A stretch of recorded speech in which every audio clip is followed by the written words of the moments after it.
Sports presents St. Luke's Sports Medicine Game of the Week.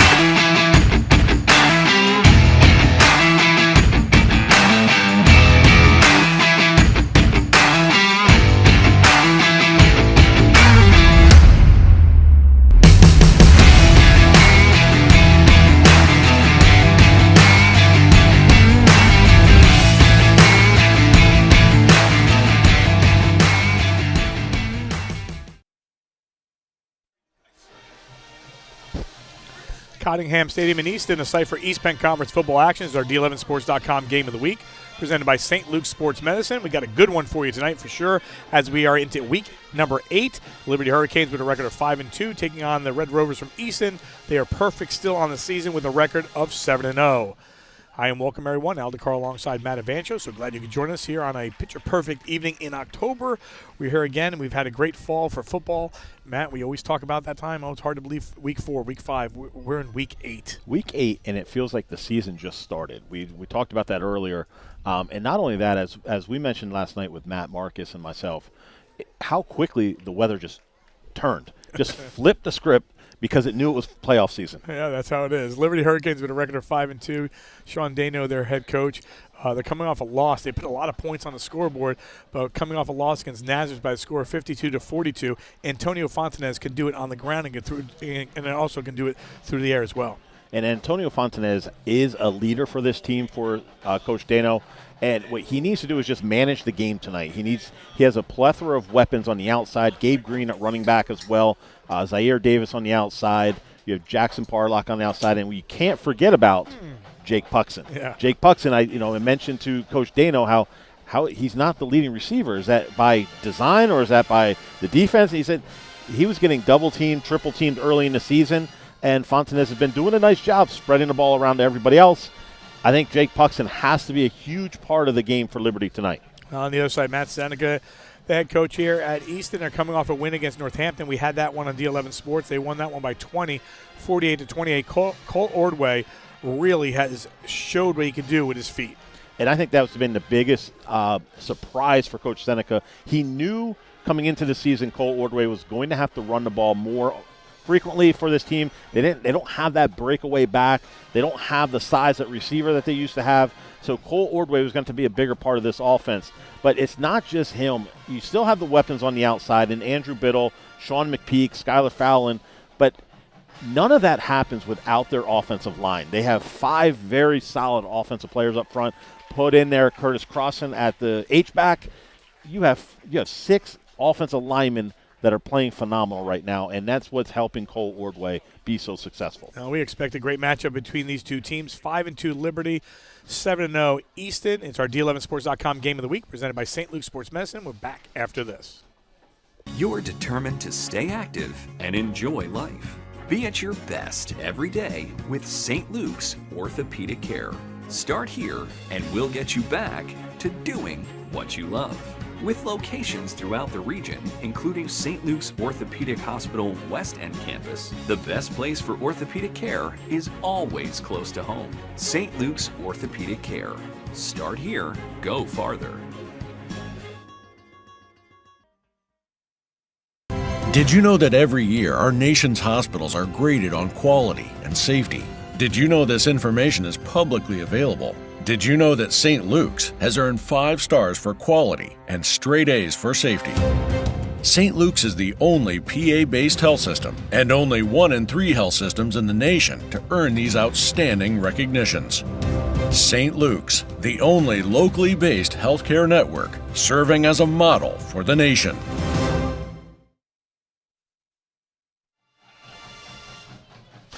We are back here at Cottingham Stadium in Easton, week number 8, getting ready to come our way from beautiful Cottingham Stadium, one of the best places to watch a football game without question.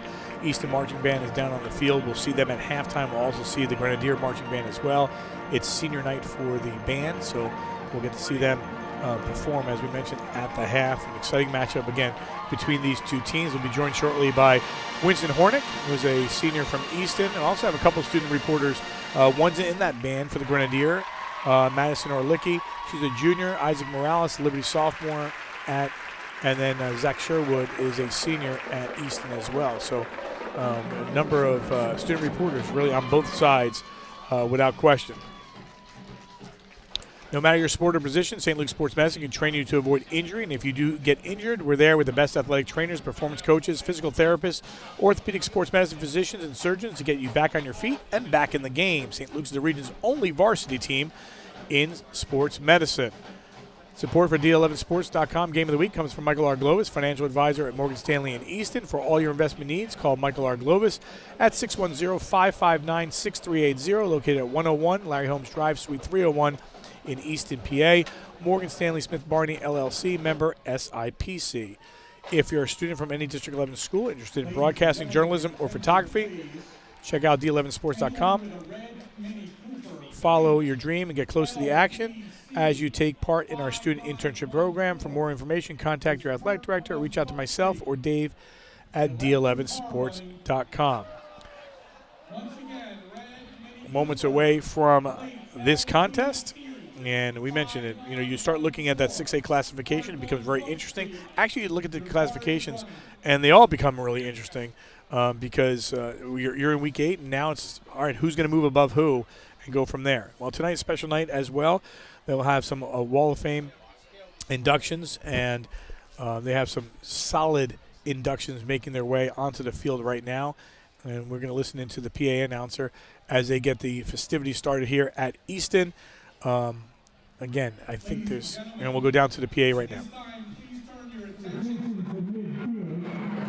Where athletic director Dr. Matt Holt and Easton Area High School Wall of Fame committee members Bob Bickler, Chuck Lewis, Steve Farnesi, and Jim Progressa will be presenting our newest Wall of Fame class with the plaques that will be displayed in the high school gym lobby.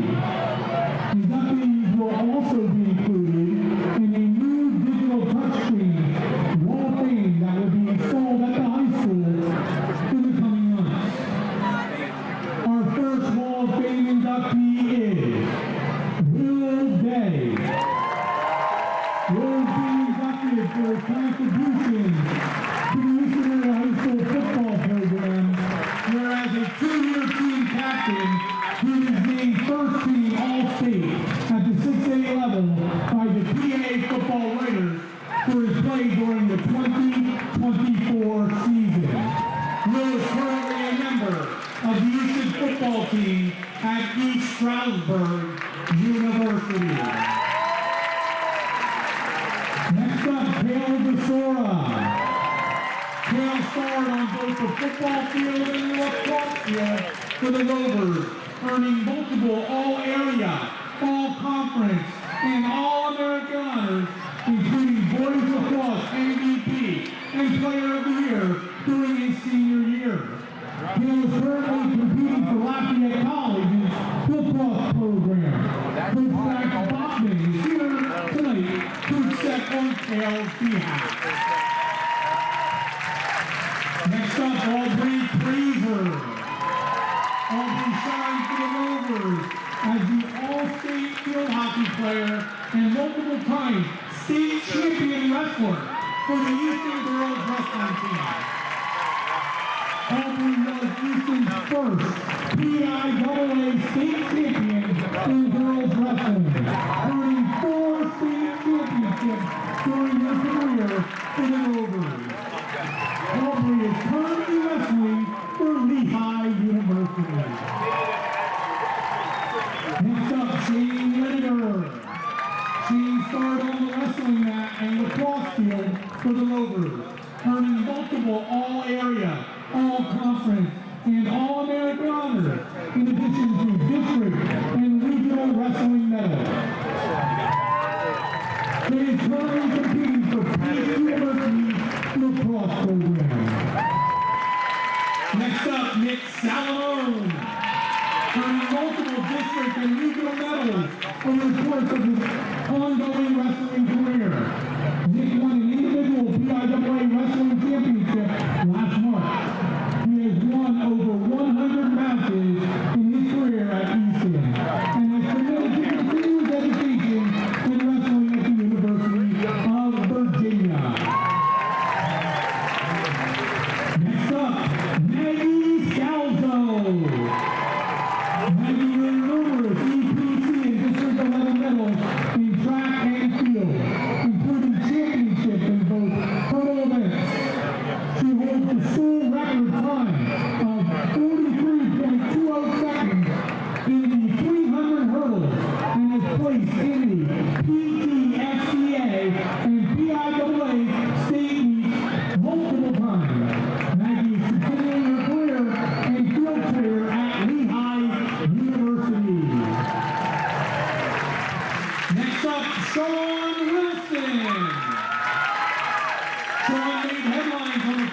field and across field for Easton, earning multiple All-Area, All-Conference, and All-American honors.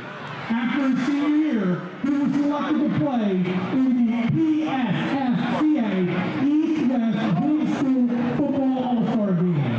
Sean is currently competing at Lafayette College's football program. Next up is L.J. Bennett, a 4-year letter winner in basketball and 3-year letter winner in golf. LJ is a member of the program's 1,000-point club, was a multiple-time EPC All-Star in all-area selection in both basketball and golf, earning multiple league and district medals and the District 11 championship in Easton golf history. He was also selected EPC MVP in basketball during his senior season. Next up, Liz Edwards Duxbury. Liz Edwards graduated from Easton in 1986 after a dominant softball career that included being named All-Conference 3 times, setting program records at the time for batting average, runs batted in, hits, and more. Her record stood for 25 seasons before being eclipsed by Sarah Racely in 2010. Liz was unable to join us this evening. Next up, Jim Hutnick, a three-sport athlete in soccer, basketball, and baseball. While a rover, Hutnick earned all-conference honors in each sport and each all-state recognition in basketball. He was the team MVP and Ed Slater Award winner in baseball, as well as the male athlete of the year, selected by the yearbook. Jim played basketball and golf at Lafayette College prior to entering the coaching ranks. With multiple high school and collegiate stops prior to returning to Easton, where he led the program to a district championship and undefeated regular season in 2007, a league title in 2008. He was selected Express Times Coach of the Year twice and was inducted into the Lehigh Valley Sports Hall of Fame in 2022. Next up, Tom Bonstein.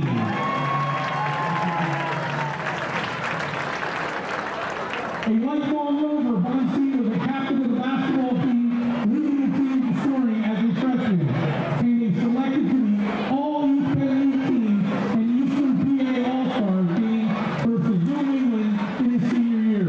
At Moravian College, he went on to be a 2-time captain, 3-time team All-Conference selection, and team MVP. He was inducted into the Moravian Sports Hall of Fame in 1990.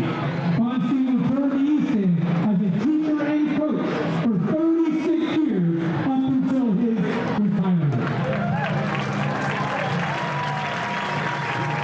Next up, Mr. Chuck Daly. Chuck graduated from Easton in 1983, earning varsity letters in both football and track and field. Was named 13 All-Conference running back and defensive back. He also earned conference and district medals as a sprinter. He coached football in the Easton Area School District from 1990 to 1995 before moving on to East Stroudsburg. Starting the program at East Stroudsburg North, where he coached for 17 years and has served as the athletic director since 2003. As coach, he won 2 Eastern Conference championships, was selected Coach of the Year by the Pocono Record, and was inducted into the Lehigh Valley All-Star Classic Hall of Fame.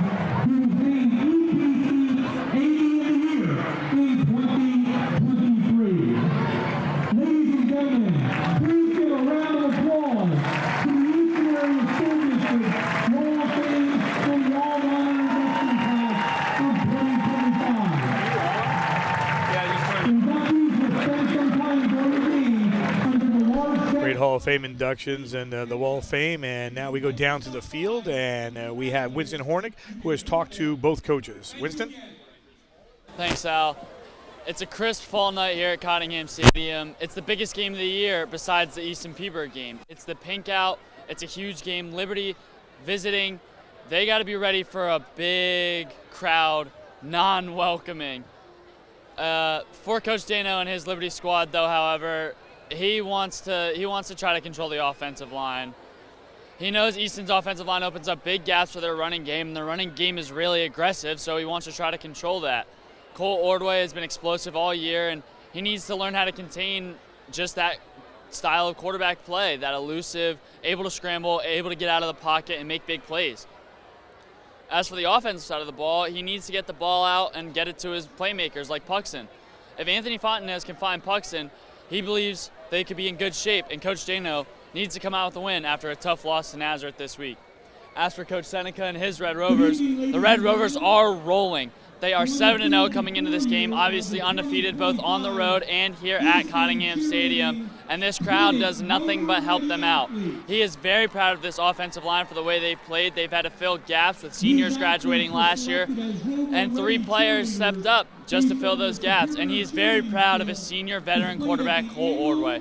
Cole Ordway has been impressive all year. He has made plays on the ground, he has made plays through the air, and he has looked phenomenal about 2/3 way through the season. Looks to be an exciting one, looks to be an aggressive one, and it looks to be a fun one. Thanks, guys. Back to you. Great job, Winston, with his thoughts. And we'll have more from Winston throughout the night as well. I'm glad you can join us here as we get ready for this matchup between these two teams. As we wait for the teams to make their way on the field, let's take a look at our New York Life keys to the game. As we heard from Winston, for Liberty and Coach Dano, and they need to defend the run. And when we talk about the run, it's Cole Ordway, it's Chris Martinez, and as Coach Seneca said, very creative ways of getting the ball into their receivers' hands just as an extension of the running game. Coach Dano and the Hurricanes need to limit turnovers and play all 4 quarters. They've been in every game they've played. They've had turnovers that have turned them away, both in their loss to Penridge and their loss last week to Nazareth. As for Coach Seneca and the Red Rovers, they want to control the line of scrimmage. They return that offensive line. Yes, there's some new starters there, but it's just the same as old. They want to control up front, generate pressure defensively with their front 4, and then Coach Seneca talked about Liberty's ability for big plays. Can they limit that big play ability? As all the focus goes to Jake Puxon, you also have to keep your eyes on Zaire Davis, Jackson Barlock. Antonio Fontenez can also hurt you with his legs, as well as Gabe Green. Keys of the game brought to you by New York Life. For over 175 years, New York Life has been helping families and businesses with their life, disability, and long-term care planning needs. Whether you have current coverage in place or in need of reviewing your options, please contact their office in Allentown to find the right plan to fit your needs. Call New York Life at 610-616-4430 today. So this week we have Easton. Next week we will be in New Jersey and have Peaburg. That kind of gets you ready, right? That kind of gets you ready. Yes. There's a little Thanksgiving Day game. I don't know if you ever heard of it. You know, have you heard it? Well, I was talking to Matt Marcus last night. He's making the call on the radio for Easton Peaburg. Yes. He said he had Easton last week. He's tuning in tonight. He has Peaburg next week. So he said these 3 weeks are going to be very beneficial for him in preparation for that game. Yeah, that's what, we help him out there every now and then, don't we? You guys took a couple shots at me. We'll talk about that during the air. Maybe we'll take a couple shots on at Marcus as we go throughout the night as well.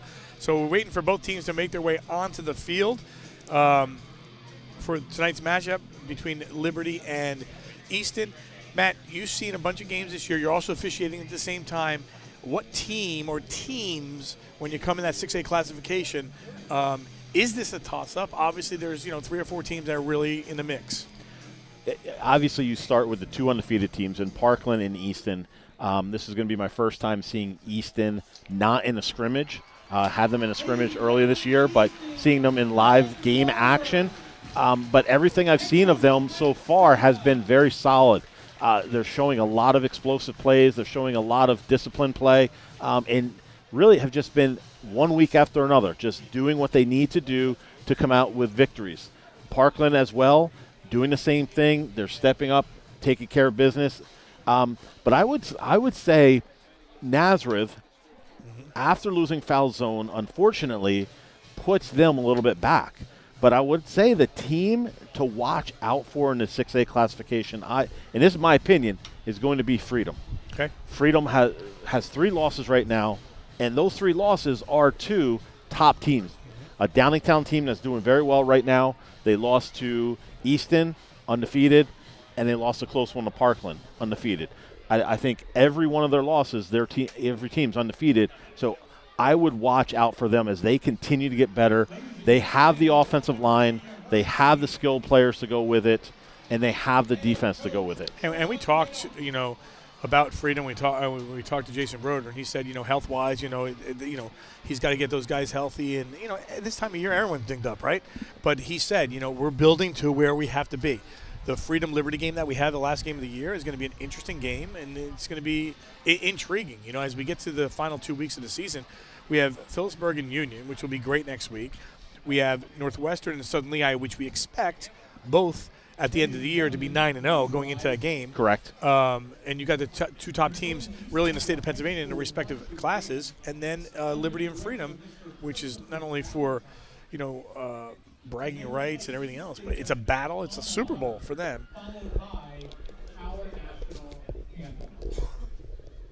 Right now we pause for the alma mater and the national anthem.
Ladies and gentlemen, APC and PIAA sportsmanship policy. Well, Matt, we officially arrived to week 8 of the high school football season. Excited to be here as well. Always nice to be out here, and also, during those Wall of Fame inductions, Jim Prokrivsak, the old Easton athletic director in the house as well. I saw that beard still going on there. I'm sure he was doing a little fishing probably earlier today, and then said, all right, let me pop over and go back and do a little more fishing afterwards. Absolutely. Probably getting ready for hunting season as well. But yeah, great environment here. Pink Out for Cancer Awareness Month in October. Talking to our athletic director, Matt Baltz, and he said this is a sellout crowd. You're seeing, people 2, 3 rows deep around the fence. Mm-hmm. It also helps when you have 2 bands amazing. 2 of the top bands in the valley, if not the country, taking up basically an entire section on each side. But as you said, we'll get to see the Grenadier Band later on. Love the bagpipes. Yeah, love those. Absolutely. And like I said, one of our students, Madison Orlicki, she is part of that. And they're meeting at the field right now as we get ready for this matchup. And as they meet for the coin toss, we get you ready again and take a look at some key players that are going to be in the mix today in this contest. Take a look at our players to watch. And it's both quarterbacks for both teams. Coach Dano and Antonio Fontanez really doing a nice job being very efficient this year for the Hurricanes. And it's not just been through the air. He has the ability to run the ball as well. But I think the biggest thing, it's 67% completion percentage to go along with 25 touchdowns and 6 interceptions. And when you look for Cole Ordway for Easton, you get opposite statistics. You get statistics of rushing, not necessarily passing. However, still being very successful in the air. You're going to see Coach Seneca get the ball to Cole Ordway and allow him to dictate the pace of the offense and allow him to get the ball to the outside to Andrew Biddle, Skylar Fallon, and see what they can do, see what Liberty gives them defensively, and what can they take advantage of. And I think, and watch. We talk about different things. Watching from up here, we love being here. We love seeing how everything's. We've done a couple games here, right, since it started, and it's been tremendous for us to be up here and get ready for it. And we're expecting a good game. You get into these games, you expect a good game, and sometimes it doesn't go the way we expect. Sometimes it does. So we'll see. Referee is Brian Bannon. The umpire is Terry Horn. Linesman is Tim Melnick. Line judge is Todd Hoff. Jordan Piazza is the back judge. Mike Pinella is the field judge. Jim Joseph is the side judge. And Tom Hawken, I believe, is to your left. He is the clock operator. And we are seconds away from week number 8.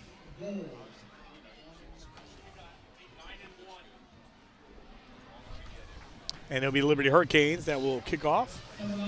Christian Hackett, your junior, has it on the tee. Skylar Fallon is lined up to the near side. Trevon Tyler to the far side, number 9 for Easton. Now look at the crowd. I mean, you can sense it every now and then. We see if we can get it. We're underway, and this one will give our first flag. First flag of the night. So have to think Coach Seneca and Easton will take the ball on the 35, get Cole Ordway and the offense out on the field, allow them to get set up, and take their first shot at this Hurricane defense.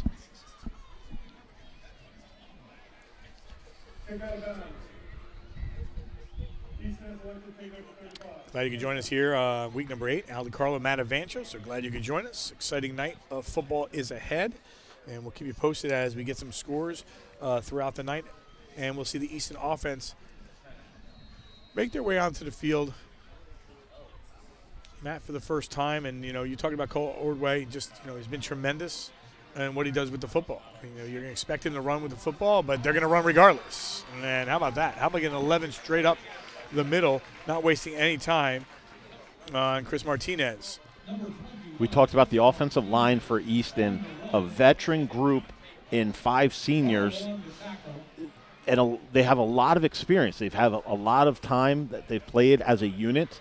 You have a couple new guys in there in Matt Kirshner and Anthony Diaz, but the line has not missed a beat with that addition. And this one is taken by Ordway, the quarterback. With that, let's bring in the starting 11 on offense for the Easton Red Rovers. We mentioned a couple of the linemen there. Elijah Grovesner, Gavin Crossan, and Algie Macon are the other 3 seniors making up that line. And something to keep an eye on, too, is Sean McPeak out on the edge. He brings a lot of height and length to the receiving core for Easton. Pick up a 4, and they're going to go counter the other way. And that's Martinez. And Martinez busts to the outside. He has a first down as he goes out of bounds. After 2 first downs consecutive here for Easton, let's take a look and bring in the defensive front for Liberty Hurricanes. And we already see how they have their hands full.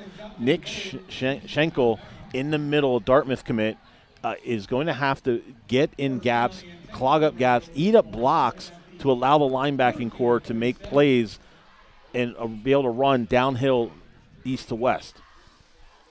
On the ground they go once again, and gaining about 3.5, 4 yards is Martinez. Martinez coming into the game with 148 carries, 759 yards. He's averaging 5 yards a clip. To put that in perspective, we always say, you're at 3.5, 4, that's good. He's at 5. Ordway's at 12, by the way. second down and 7, and there's a flag thrown. And with that quick count, trying to get the look to the sideline, number 6 for Liberty jumps offside, Jackson Barlock.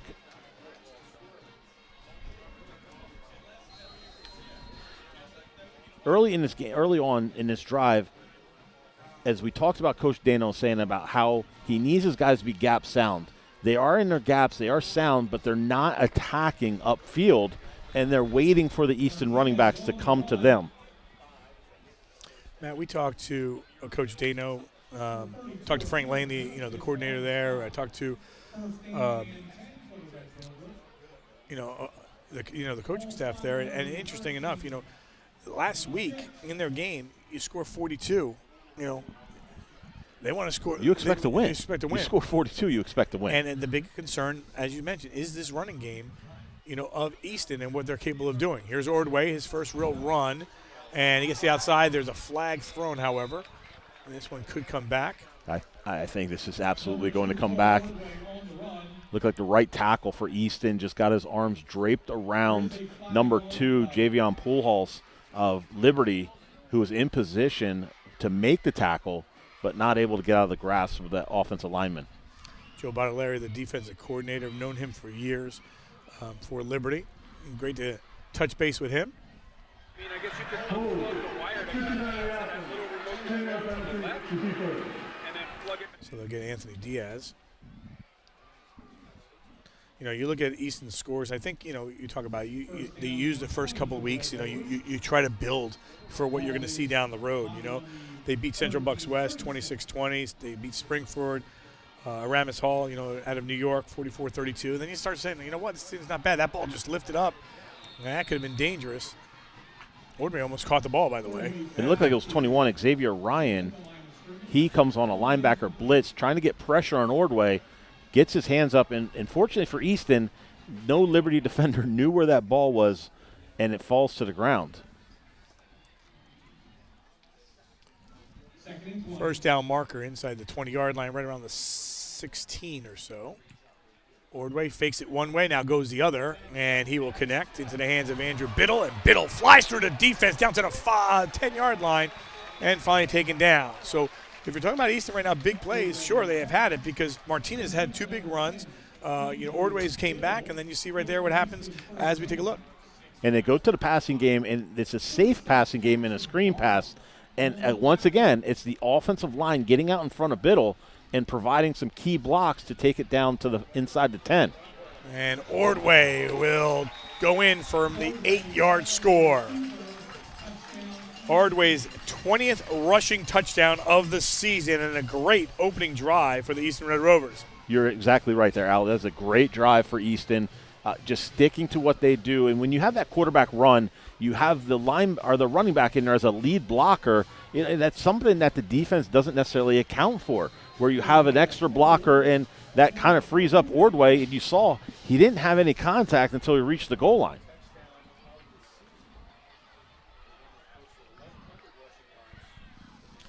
And the extra point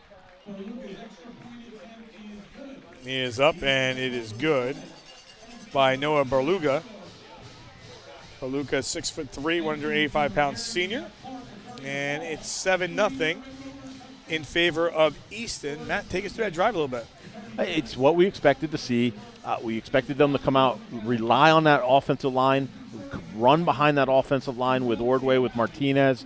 And it was the big play passing game that set up the touchdown. First of all, you had the pass that you had blocked, nearly picked off, and you come right back into a good screen play where you get the defensive line rushing, trying to get to Cole Ordway, try to pressure him.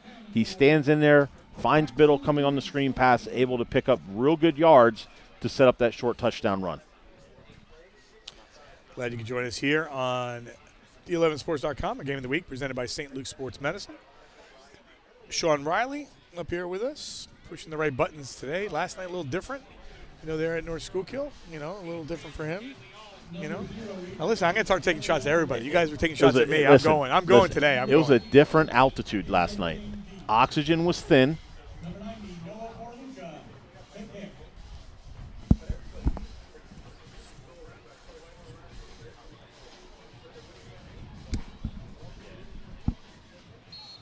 What were you saying, Matt? Oxygen was thin last night up at North Schuylkill, but a dangerous kick for Easton that Liberty lets go, just trickles into the end zone. Hey, that looked like a nice shot with a lob wedge, just getting it to sit. Yeah, we'll get a chance to see, maybe not a lob wedge, but I wish I had a lob wedge right now and play a little golf. And we'll get a chance to see this Liberty offense. Actually, we'll bring in the starting lineup for Fontanez and company. We already talked about Fontanez. We talked about Gabe Green, Zaire Davis, a lot of skilled players there. The guys up front, Nick Schenkel, Anthony Martin, Roberto Nieto, Finn Munro, and new starter Cameron Davis, a sophomore at 6'6". Take a look at the defense after this play. Fontanez has been having a great year. That ball just fumbled right off the snap. They didn't even get back to Fontanez. And that's not what you want to see to start things off, that's for sure. Yeah, in a game like this, that's one of the mistakes you can't have if you want to have a chance of coming out with a win.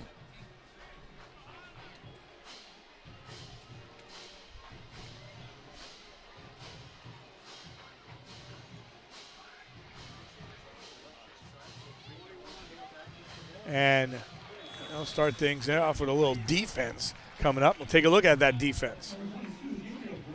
We already mentioned his name in Anthony Diaz, one of the defensive tackles for Easton, who's filling a hole left by a graduating senior. But one thing Coach Seneca also talked about was Sean Kilpatrick and Justin Kossover, two of the linebackers filling in for, again, graduated seniors from last year who are having successful seasons this year for the Red Rovers. Now they'll go trip to the near side. 3rd down and 12. The ball sits at the 18-yard line for Fontanez. Green in the backfield. And going to go to him, and that one was a great catch. He'd be short of that first down marker. Boy, oh boy, he had to really go and get that one. Knew maybe he could get smashed on the play as well. And the punting unit comes in, and 3 and out here for the Canes. It was a great adjustment as well by Green to just be able to come down with that reception, but gives them some room, allows them to get a punt off, potentially, push Easton a little bit back, make it a little bit harder to get down the field. But definitely not the first drive that Liberty and Coach Dano were looking for tonight, but definitely early on, you're starting to get a feel for what they're going to try to do and where they're at. This one will take a positive roll for Liberty and down to the 35-yard line. We're talking to Coach Dano and looking at kind of, what these guys have been doing. Antonio Fontanez, 25 touchdown passes this season. Doug Ernie in 2015, which is hard to believe Doug Ernie was 2015. It's been 10 years ago. I still can't believe that. Had a school record of 26, so he's on the verge of breaking that and will eventually. Jake Puxton, 11 touchdowns this season. The school record was Jared West. We know how well he is. He had 12 back in 2009. Jake has 23 career touchdown passes. School record is 27 by KJ Williams, who graduated in 2013, and 122 career receptions. School record is 125 by KJ Williams. So well on his way, really, to getting all those records. Here on the first down, nowhere to go. Straight white jerseys coming in. So that's on the Liberty side with Fontanez, what he's doing. For Ordway, he had 6 passing touchdowns in a game. He also tied a school record. So he's been having a tremendous year. When you're talking about the rushing and what he's done with the ball all year long, 335 yards and 6 touchdowns against Northampton. That says a lot. That shows that you better be careful because he's moving when you think he's not. And he completes the pass here for about 8.5 yards. Matt, that being said, it's interesting because, when we put stuff together and you look at it, you start looking at, okay, we said the average, or when he runs, 12 yards a carry, right? But how about his percentage passing? He's 49 of 66. That's 74%. That's outrageous. It is 74%. And you look at the 14 touchdowns. They haven't asked him to do a lot, but 14 touchdowns against 2 interceptions. When we talk about averages, he has a couple tonight, which is going to throw that up a little bit. But passing-wise, he's just under 15 yards of reception as well. He's going to run here, finds a little gap, and we'll move the chains for a first down as he goes down to right around the 49, 50-yard line. We're talking about Ordway and what he's done. If you think about it, 14 touchdowns via the pass, 19 via the ground. 20 now. Oh, 20 now. 20 now, so Yeah. 34 touchdowns. That's a lot. That is. And you see him running as well. I think the one thing that makes him dangerous is his patience. He's not going to just run to a spot because that's where the play was called. He's going to sit. He's going to read the play. He's going to look at where the hole is opening up. He's going to read the defense while the play is running. Martinez would pick up about 3.5, 4 yards. 5:35 on the clock, opening quarter. Glad you could join us here. Our D11Sports.com Game of the Week, presented by St. Luke's Sports Medicine. They'll line up 3 receivers to the far side of the field. And here on the near side is Sean McPeak. And some interesting games going on also in the East Penn Conference. Parkland Central Catholic, one of those. A nice pass. How about that? Taking the ball out and just whipping it down for a quick first down. And it's one of those plays where defensive coordinators are screaming their heads off because it's that run-pass option. You have the lineman blocking run, and they're pushing down the field, and you get the linebackers to bite up on the run fake, and then Ordway pulls it and hits Biddle right behind them. And that's a taker the whole way. And to the outside. This is where he gets dangerous. He gets popped on the field, however, right down around the 25-yard line, but looks to move the chains for another first down. You have all these teams that the quarterbacks run, and I think we see it with Nazareth. The one thing you have to watch out for is you don't want him to take shots where he's getting driven into the ground. You lose your starting quarterback. That's a huge loss you can have. You don't want to see that happen.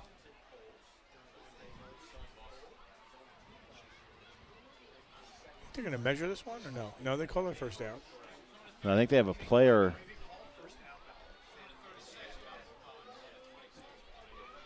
Yeah, I thought we had a player down. Wasn't sure. They I think it is, chains. and I think it's Ordway. Yep, you're right. And you were just talking about this. He gets out to the outside. That's one player you could ill afford to lose. It's so hard too. You want to teach the kid, hey, take a slide. Don't take the hit. Take a slide. But in the end, they're high school teenagers. They're so competitive. They don't want to make it look like they're giving up any yards. They want to get everything they can. And you have to applaud them for that as well. Well, this becomes really interesting now. And I believe it looks like he just had the wind knocked out of him, because the tackle, he did have the shoulder pad in the stomach. I believe we'll see him back in the game pretty fast.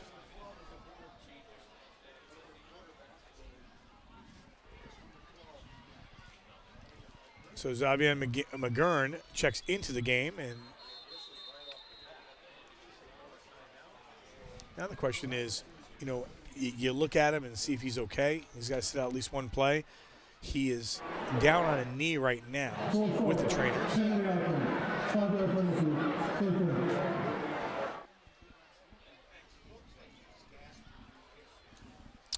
So for McGurn, 6 of 6, 23 yards. His long pass was 8, so hasn't seen that much time at all. First down and 15 for the Red Golders. Ball spotted at the Hurricane 31. Ordway still on that knee, trying to make his way up. I'm watching him on the sideline, taking some deep breaths. So it may have been, we saw the pop from up here. They'll go on the ground and trying to pop to the outside. There is some space there and getting out of bounds. Another run by Chris Martinez. He's been very active, and right now, until Ordway comes in, he'll stay active. And I believe you're right. I think that's where you're looking at defensively for Liberty. With Ordway on the sideline and McGurn in at quarterback, your focus should be on Martinez, and really Martinez only. If you have to, you force McGurn to put the ball in the air, and then you trust your defensive backs to go make a play. Second down and 8 from the 24. They keep it on the ground, and they'll inch closer to that first down marker. This looks like it's right on that marker, or maybe a little short.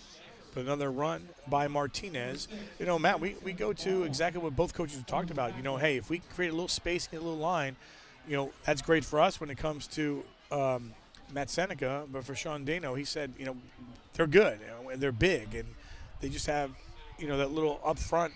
You get that little spot, and all of a sudden they're going. And it just takes one little seam. You know, Chris Martinez coming in, not the biggest running back that Easton's had, 5'9", 180 pounds. He doesn't need much of a hole to squeak through. Well, McGurn's going to take that one power forward. He'll move the chains for a first down. They did get the first they down did get last first play. down. Yep, okay, sorry. So it is second down here and a short pickup. And I think that's a good play for McGurn. Get the ball in his hands, let him get a run play, and then see from there, try to get his feet wet a little bit more, and then go from there, see what can happen. It looks like Cole Ordway is on the sideline with his helmet getting ready to come back in the game. It looked like he was still nursing maybe a little bit lower the back, but I can't. I'm not. That's not me to speculate, but it looks like they're going to push him back into the game right here. And I think, you know, Matt, like anything else, everyone's wondering right now, A, is he going to run? B, once you get that next hit, how is he, right? Correct. And I think, you know, that's one of the conversations Coach Seneca and the coaching staff probably had with him is, hey, let's not take any extra hits if we don't have to. If you have the field, you have the opening, take a slide, let's get the next down, and let's get you back in the huddle healthy. Yeah, this is a big play. 3rd down and 7. They can get a first down right around the 7-yard line. They don't need to get a touchdown here. Inside 2 minutes, 7-0 on the Orway 8-yard touchdown a little bit earlier on. So Orway missing a couple plays. Now going to throw the ball, throws it in traffic. That ball gets popped up, and that was in and out of the hands. You know, probably going to make that catch, you know, 9 out of 10 times. Just that one did not go for Sean McPeak. And I think that's the catch that he needs to have right in his hands. He did have a defender by him, but I think 9 times out of 10, like you said, he makes that catch. They're going to opt for the 3 here. You know, we talk to coaches always about kickers and, you know, kind of like range, and they're going to bring in Noah Berluca for a 30-yard attempt. Coach Seneca, not one necessarily to come up with trick plays, but is there a fake here? Berluca says no fake, just 3. And he puts it in. So a 30-yard field goal by Berluca, and it's a 10-0 lead. Talk about that drive. A lot of good things, especially you have Cole Ordway go down, and you have your backup come in and McGurn in that drive where you're still in meaningful time. This is a tight game still, and you get your young quarterback in there, get him some action, and get him, you know, kind of getting ready to go because you're always one play away. You know, that's the toughest thing for a kid to understand, that you're always one play away, and unfortunately, sometimes that play never happens. But when it does, you need to be ready, and McGurn showed he was ready. And I'm going to say how, you know, points right now in a game like this, you saw Orway had the good pass play, right? He's still probably feeling the effects. Looks like, you know, he's going to be okay. You know, that's what we see anyway. But at that point, maybe not force it there. Say, hey, we need 3 points. We know we have a good kicker. Let's get the 3, and let's get back on defense rather than, you know, go for it on 4th down and don't pick up the points that we could. And I think that's going to be the key for Easton. Play solid defense. If you play solid defense all night long, I think you're in a great position. If you look at what Liberty had thrown on them last week, 52 points by Nazareth, I think you have to look at this and say, you know, we can score points. We just can't let them score points. It's been picked up inside the 10-yard line, and not much there. We'll see the offense come out on the field.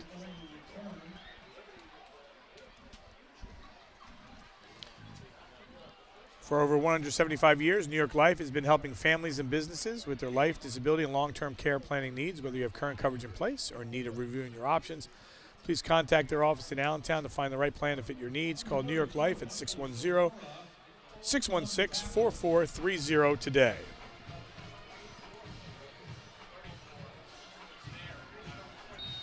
So we'll see the Liberty offense make their way. Now, Matt, you know, we see Fontanez. They went 3 and out. It's been a while since they had the football, right?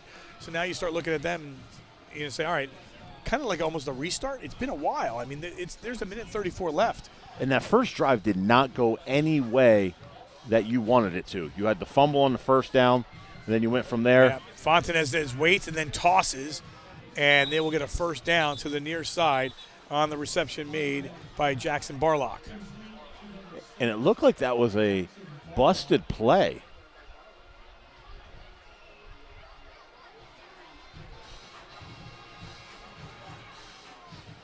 Jackson Barlock went to the sideline. Now, I think he's staying in the game. It looked like when he went to the sidelines, I thought maybe he got a little bump there. I wasn't sure. It looked like he was holding his arm, but we continue here. First down 10 from the 31. Fontanez pumps and now throws and has a receiver. It's Puxon. Oh, almost makes a great catch. Wow. Jake Puxon went up, almost grabbing that one, looking nice. And we have a flag on the far side. But yeah, absolutely, that was fantastic coverage. And Coach Danol said Puxon he felt one of the best all-around polished receivers he's ever coached. Ever coached. And you don't get the chance to see it. He does a nice job going up, strong hands to get the ball, but McPeak does a nice job punching it out. So there was indeed a penalty against Easton and gives Liberty the first down at the 41-yard line. And with 1:22 seconds on the clock, really some breathing room for them to, start things going. Not only breathing room, more time. The more time you can keep Easton's offense off the field, the better you have. So from the 41, here comes the pressure. Fontanez gets kind of tagged as he throws that one. There's another flag and incomplete.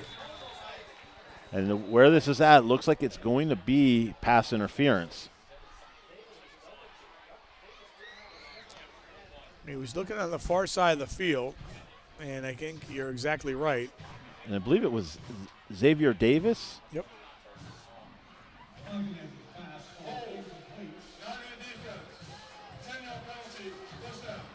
But and here's the thing. You look at it, you'd rather give up 10 yards with the holding penalty than give up a touchdown. And we're going to kind of see it. We kind of missed it. It was right back by the 50-yard line, I believe, is where he got his hands on him. Credit Davis doing a nice job getting behind I saw Tyler his back come out times. the way that shirt came out like that. Like, wait, what's going on there? From the 49-yard line. So a couple penalties helping out Liberty right now in the final minute and change. Looking to throw, comes back to it, and gets it for a first down as a reception made by William Reese. And I think that's what, if you're Liberty, it's what you want to look for when you're going against McPeak. McPeak does a nice job. He's a smart defender where he stays in position where you're not going to beat me deep.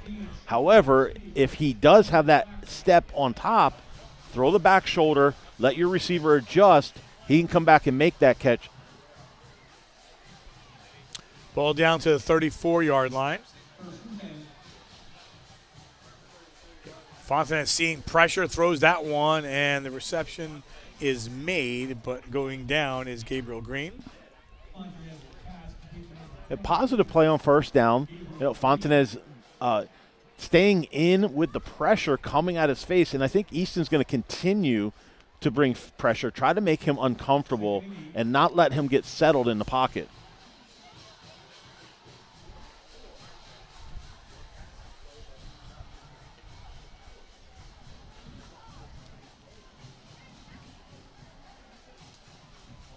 So 20 seconds, likely the last play of the quarter. They go trips far side. Fontanez the throw, comes near side. That was intercepted. Picked off. And it goes right into the hands of Sean McPeak. And McPeak is going to go the distance for the touchdown. Defense, hello. Wow. So McPeak takes it about 65 yards for the touchdown.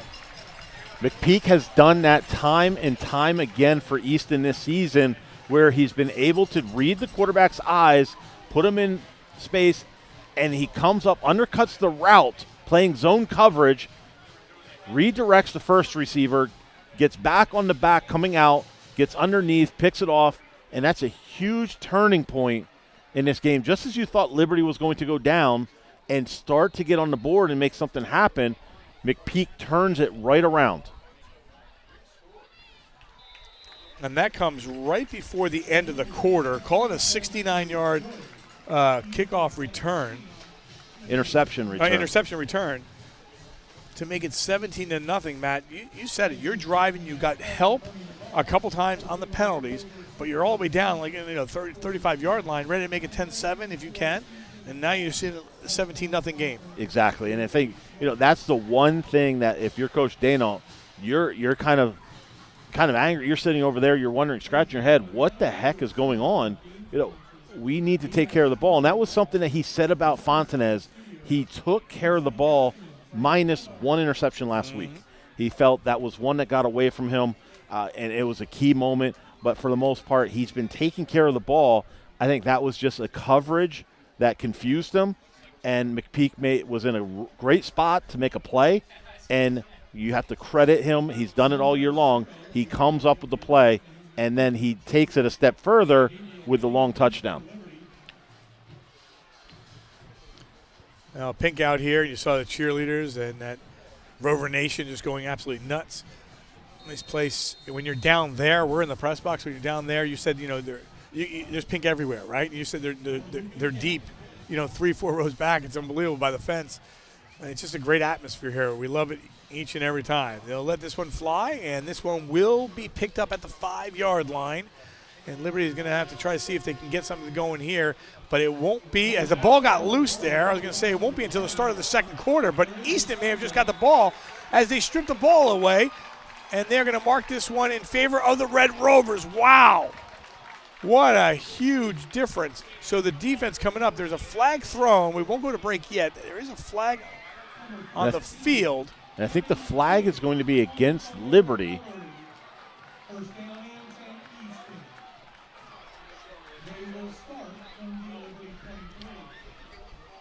So this is a holding call against Liberty.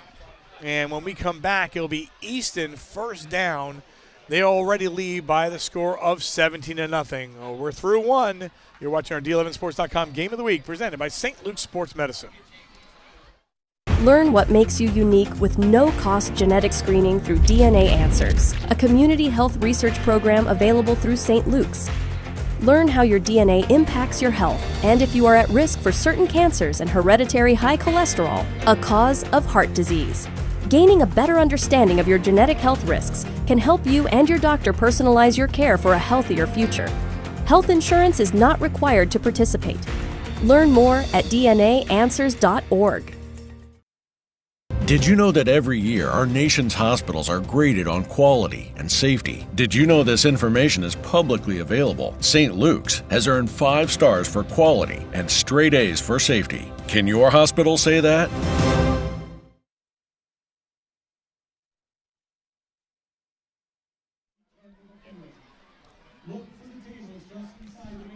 Through one, we are back, and as they get ready to go here, we'll take a look at what happens at the end of that play. And you thought he was tackled, you thought he was going down, and a nice strip by Sean Kilpatrick, number 51. He comes in, he secures the tackle, and then rips the ball out with his right hand. And they'll go to the ground, and they'll start things off with Martinez.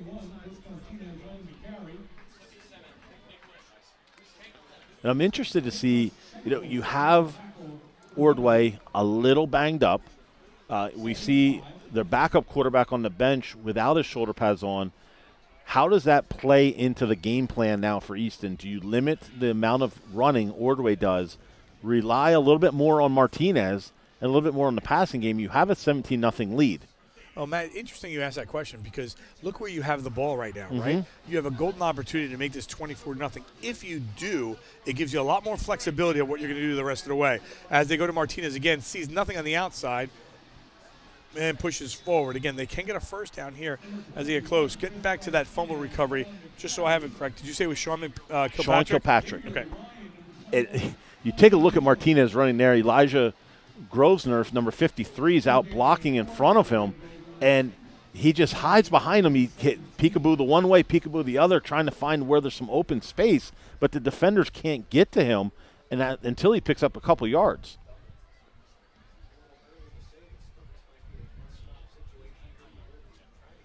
So 3rd down and 4. The ball sits at the 17-yard line. And it was taken by Ordway. And, again, he gets bunched up right away. And one thing you're seeing now, all of a sudden, they're expecting that coming through, and they are swarming to number 2. They are. And I think you're going to look at when are the moments where he is going to touch the ball. When are those key moments to pick up first downs, to get a big play. That's when the Liberty defense needs to focus their attention on him. Liberty, not liking what they saw defensively, calls a timeout. Easton looking to go for it on 4th down. This is an interesting call early in the game, especially when you're in field goal range with Berluca.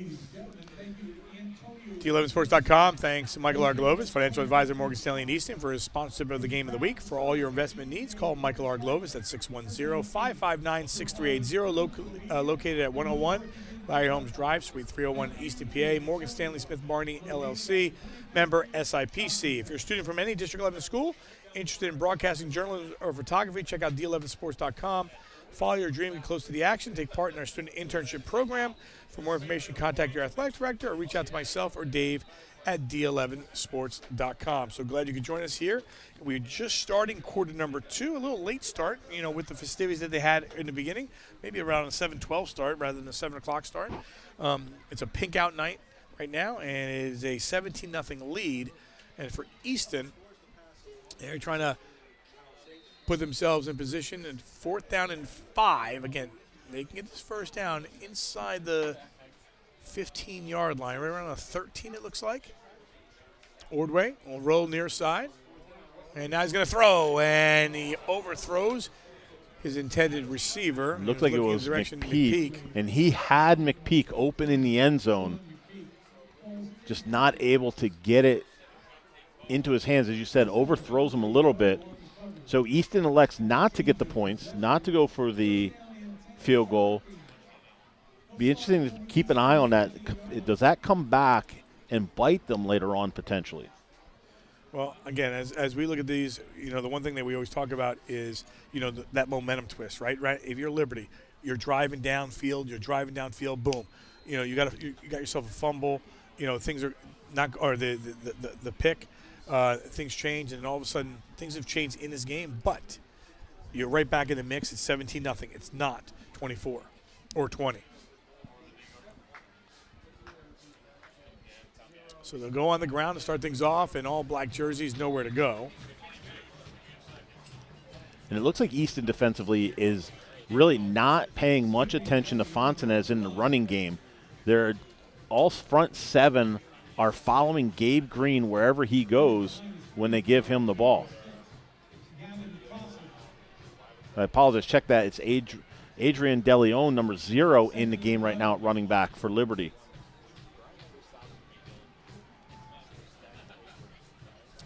Fontaine has a throw, has a receiver, throws in a direction, and will connect to Davis.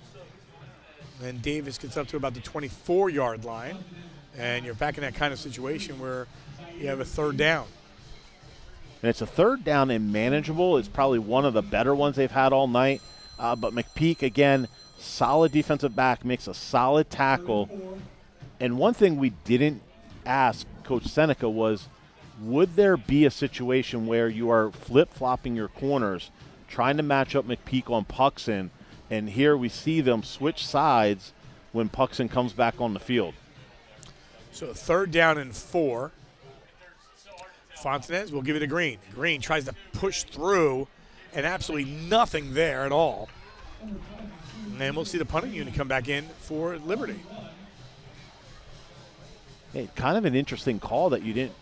There's no aggressive attack down the field. It's like you're conceding to punt the ball away. Yeah, we talk about obviously those receivers that they have, and Davis, Puxon, and Barlock throwing DeLeon.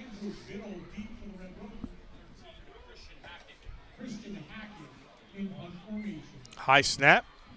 Hackett will let this one loose, and Biddle's just going to let that one roll. but still good field position at the 38-yard line. Man, every time I look, it looks like, Easton has the football, which is amazing. And nearly coming up with a block for Easton was Kilpatrick and an offensive lineman, number 56, Gavin Crossan. Hey, fans, want your athlete to take your game to the next level? Check out St. Luke's Sportsplex, your ultimate destination for camps, clinics, performance, speed, and agility, and weight training, as well as turf and court rentals. Whether you're a weekend warrior or a future superstar, we've got programs to make you faster, stronger, and unstoppable. Don't wait. Stop by the Sportsplex or visit sluhn.org/sports and get into the game today. Actually, correct, that was 55, Algie Macon. He comes off the field limping a little bit. As you said, week 8, those nicks and dings really start to take its toll. All right, looking to throw. And we'll complete the pass over to Biddle.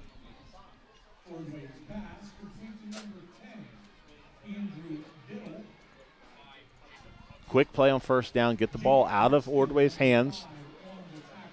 Get it to your playmate. Get it to Biddle on the perimeter, and then let him turn and catch as many extra yards as he can.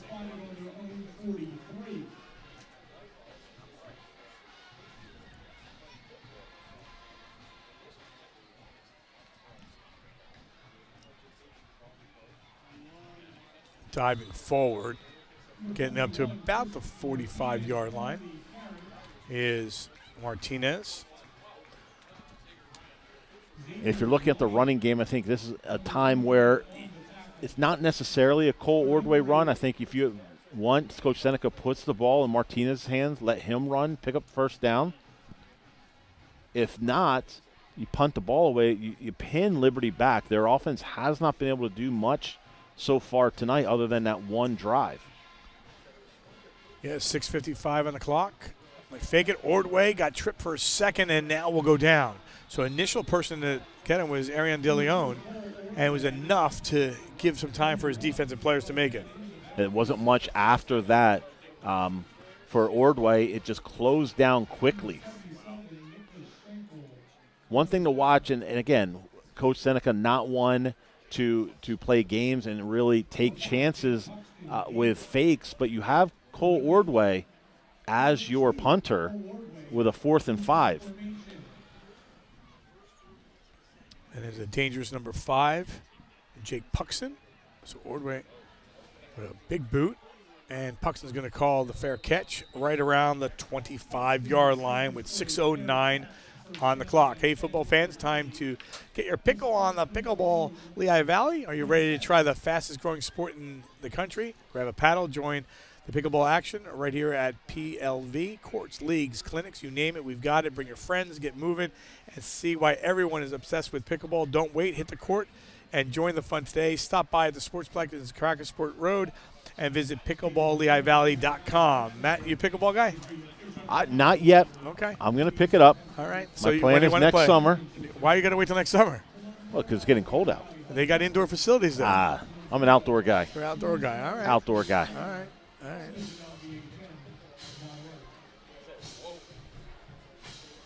I actually played a couple weeks ago with my best friend from Kentucky.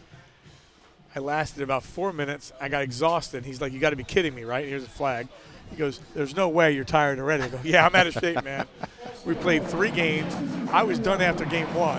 Ended up playing 3. I won the second one, battled back. I was like, oh, boy. And afterwards, he's like, no, really, there's no way you're tired.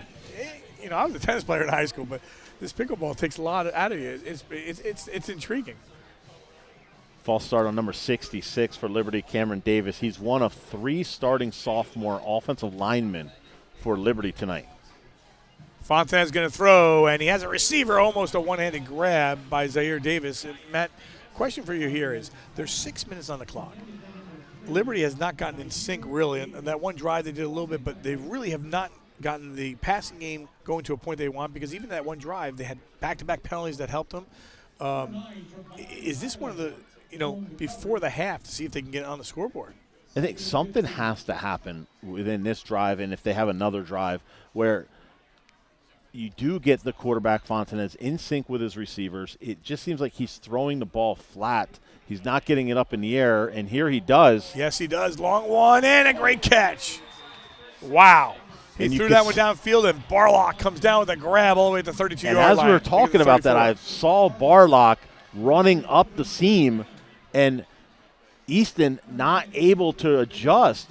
It looked like it was Andrew Biddle just slow to adjust to him on the outside. And Fontanez, as I said about putting more air under it, he does that time, and a great catch by Barlock.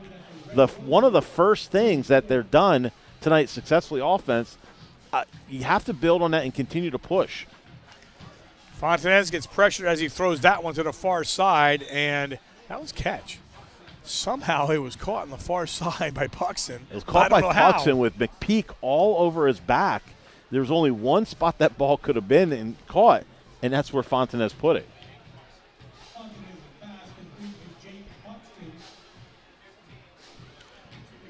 So Liberty starting to find a little rhythm here, and now they come to the air side. Here's Green. Green gets popped, and a couple flags thrown in near the end of that play. And it looks like where it was thrown, have to believe it's holding.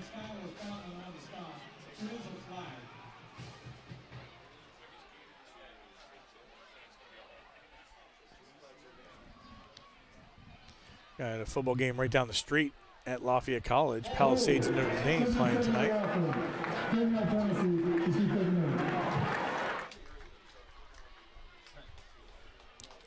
Interesting when we talk about that, Phil Stambaugh, obviously a Lehigh guy.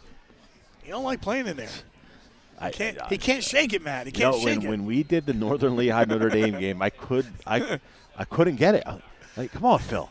Seriously, it's a field. Nope, can't do it. Can't do it. I don't like that field. He was having some time with that. 2nd down and 14. Fontanez has a lot of room in the middle part of the field. He's going to take off. Gets to the far sideline, sees the marker. We'll get that and a little bit more inside the 15. And gets dragged down right around the 10-yard line, maybe the 11. Wow. Good run. Well-timed call for a quarterback run on Liberty's side. As we said earlier, Easton's defense primary focus has been on DeLeon and has been on Gabe Green. They spread everybody out. Fontanez sees a seam and gets to the outside and puts them in great position, as you said, to get some points here in the first half. Well, this is the first time we talk about getting in sync, getting in rhythm. There it is, right? Ball sits at the 11, and they'll attack it on the ground, and down to about the 1 is Green. So it'll be first. They should move the chains for a 1st and goal, I believe. Very similar to what Martinez is able to do for Easton. Liberty able to just get Green, hit him behind the offensive lineman. And Green loses a couple yards. And I think that's not going to matter. There's a flag. Okay. As Easton was subbing off. Fontanez with a heads-up play gets him to snap the ball while those extra guys are on the field to get a legal substitution.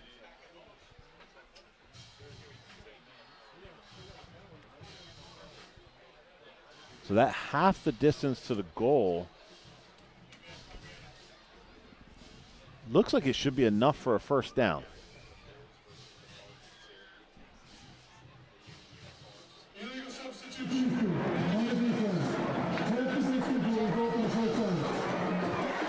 So Liberty will have 4 plays from the 1-yard line.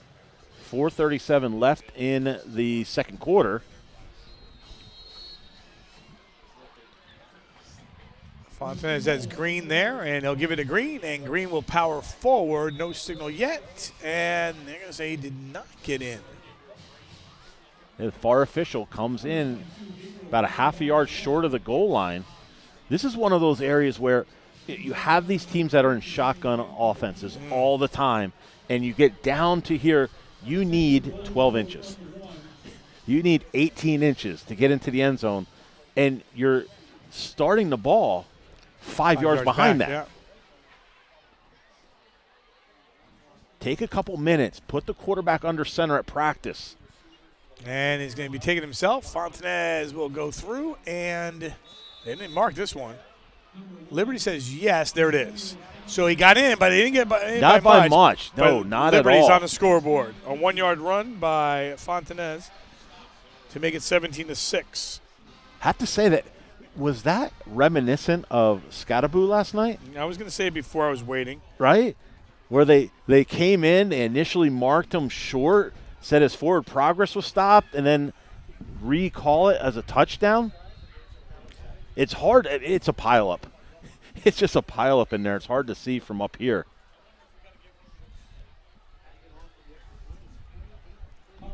Extra point for Christian Hackett. And that is up and good to make it 17-7. So really, Matt, a lot has changed here if you think about it. I mean, Easton had a chance to go up 24-0.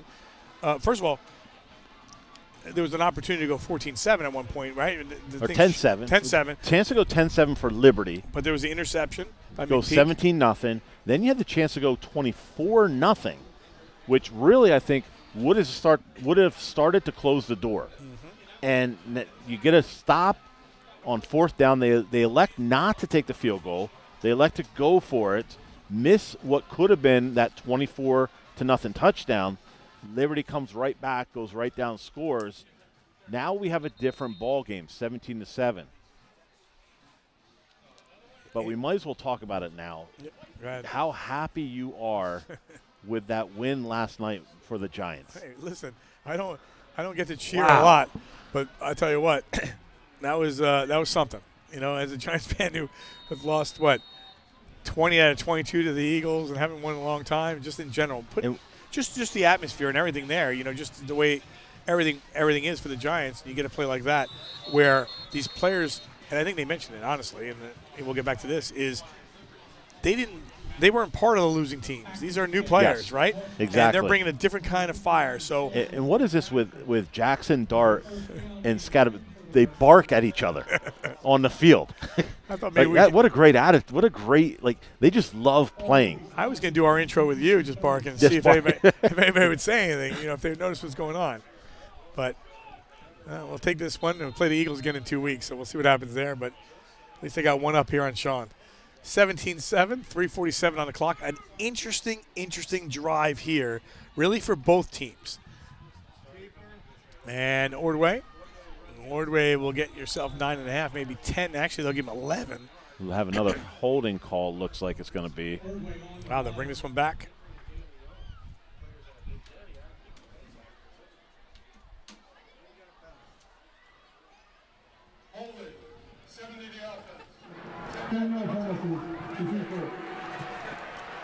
Well, that, with the holding call, is a big play with 3:41 on the clock.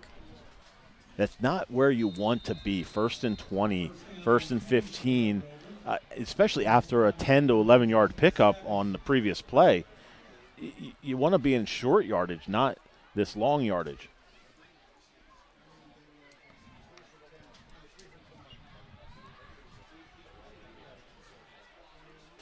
Way getting a couple. And, Matt, you look at that clock. It's second down. Liberty has 2 timeouts remaining. Easton's got the 3. This, you know, you're still sitting there at second down, but, you know, at what point? I think the question you're going to ask, I think if you're Liberty, you wait and see what happens on this down. Yep. Because you don't want to call the timeout, and then all of a sudden Easton has a play. Now it's 3rd and 1. And now they decide we're going to go for a score now. On the ground they go.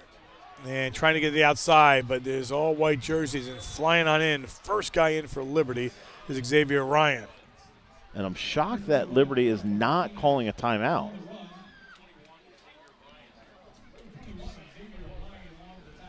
Bring up a 3rd down and 13. I thought for sure they would call one there. If not, you have to think then after this play. Yep. Well, let's see what Easton has up their sleeve here. Is they get fortunate with that clock moving for them. Ordway going to throw, has all the time in the world, no one there, and now looks to run out of the pocket. Now has a receiver on the far sideline and incomplete. I believe he was looking for Mason Stout, who kind of sat down in an open area in between zones Ordway, as you said, had a lot of time, was able to get out of pressure, find him, and ball maybe thrown just a little high, not able to come down with the catch is Stout.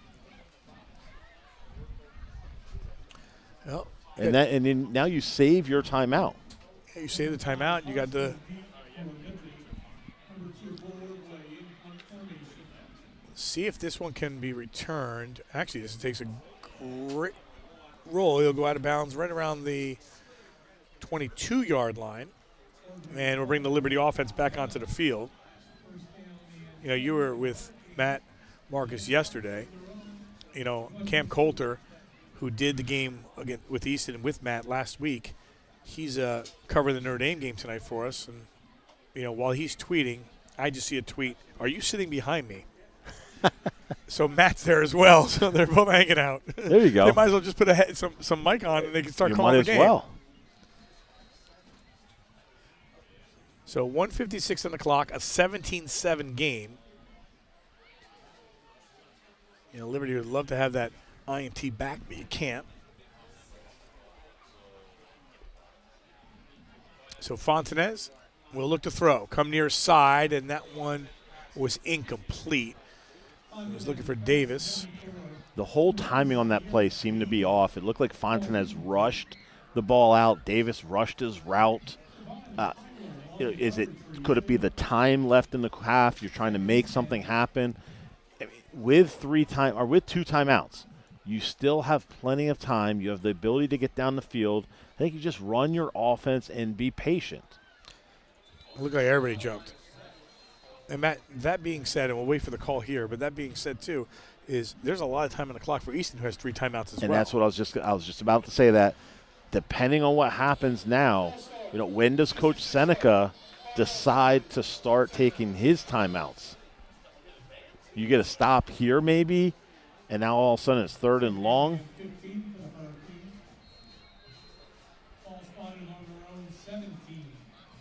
So the first down marker is up at the 32-yard line for the Canes.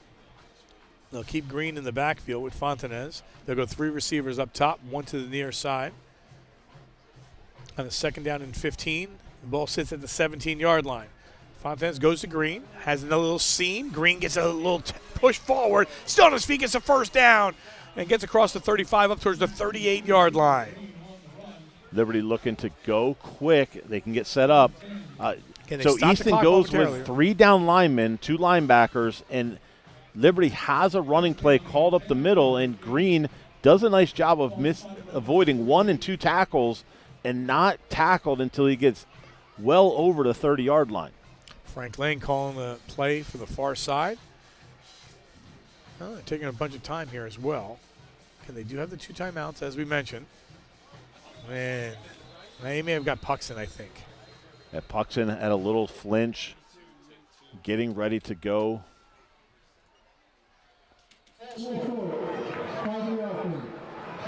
Not a clean half by any stretch of the imagination for either team. 1st and 15.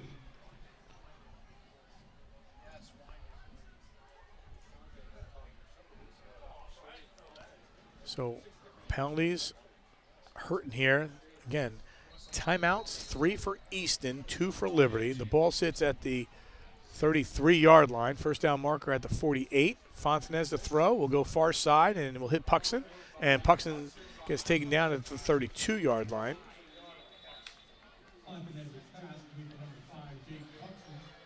It looks like Liberty's taking their 2nd timeout.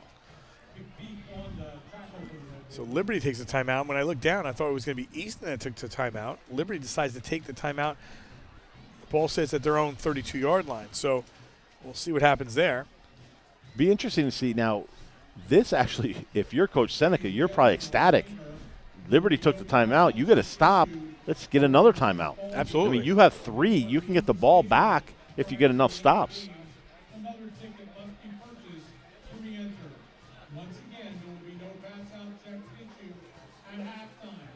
If you leave the stadium, you will need to purchase another ticket. So it'll be 2nd down and 16 from the 32-yard line as they get back to action here. If you're just joining us, it was an 8-yard touchdown run by Cole Ordway to make it 7-0. Then he got dinged up a little bit.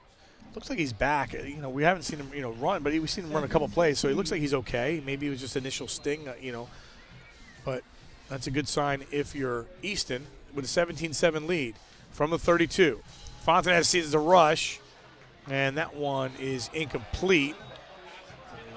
They're going to get a penalty here. I believe they're going to get Easton with a pass interference on De Leon.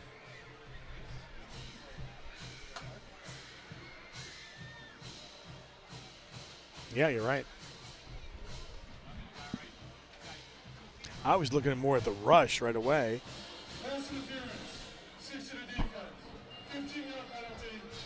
No. So you have one timeout. It's going to be 2nd and short. Another big penalty against the Red Rovers.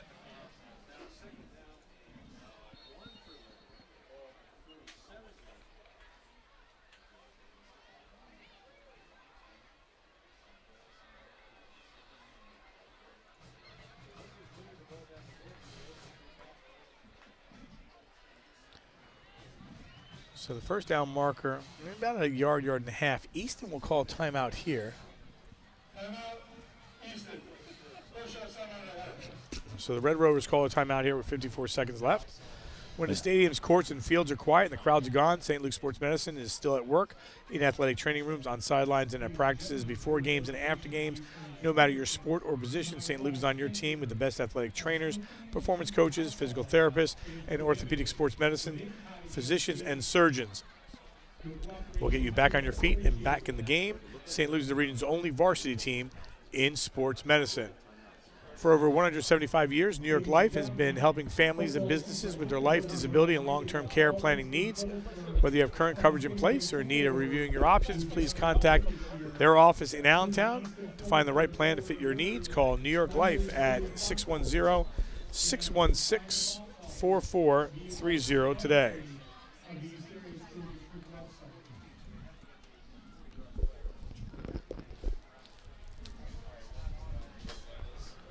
So one timeout left out, 54 seconds, and about 54 yards. And if you're Liberty, I do believe you get the ball to start the second half. So if you can get something to happen here. Get an extra blocker in there. Now he goes up top, and there's another flag. Flags. Multiple flags coming in. Davis was one-on-one coverage on the far side. And that's a matchup they're really trying to exploit. Davis versus Trevon Tyler, number 9 for Easton. Take another look. Zaire Davis does a nice out move and then back up this middle to the seam. He gets Tyler's hips turned, and as he turns back, you see that hand reach out and the grab, which slows him down, and you're going to see multiple flags come in.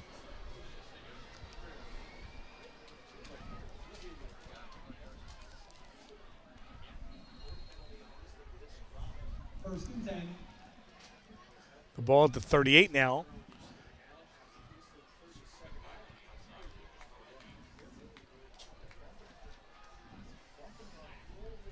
Again, they'll go with two backs. Fontenay. I was going to say, he was going to try to run there for a second. That one incomplete. That was nearly a dangerous throw, trying to put it over the Easton defender. Well, you're seeing the Easton defense coming. They're bringing everybody. They are. And they have all night. And that's the one thing. When they haven't brought pressure, that's when the Liberty offense has been able to have success. And that's always been Coach Falcone and his defense has been, we're going to be aggressive. We're going to come at you. We're going to send blitzes from all over the place.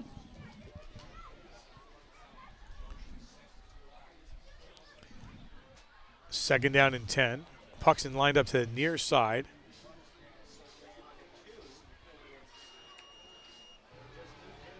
Fontenay will throw it and will complete the pass for the first down. And the completion into the hands of Jackson Barlock. So they'll reset here with 34 seconds left. And I think if you're Liberty, you get up on the ball, you spike it,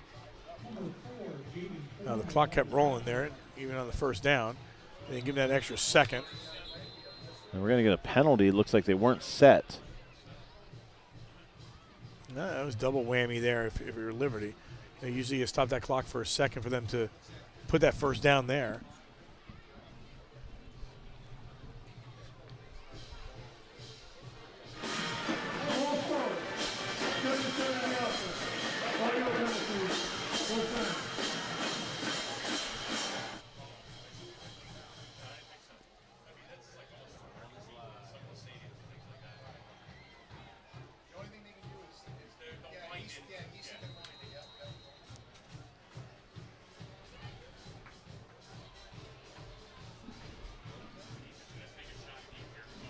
So back to action here. The ball sits at the 32. A lot of time to throw. Now goes in double coverage and incomplete with 8 ticks on the clock.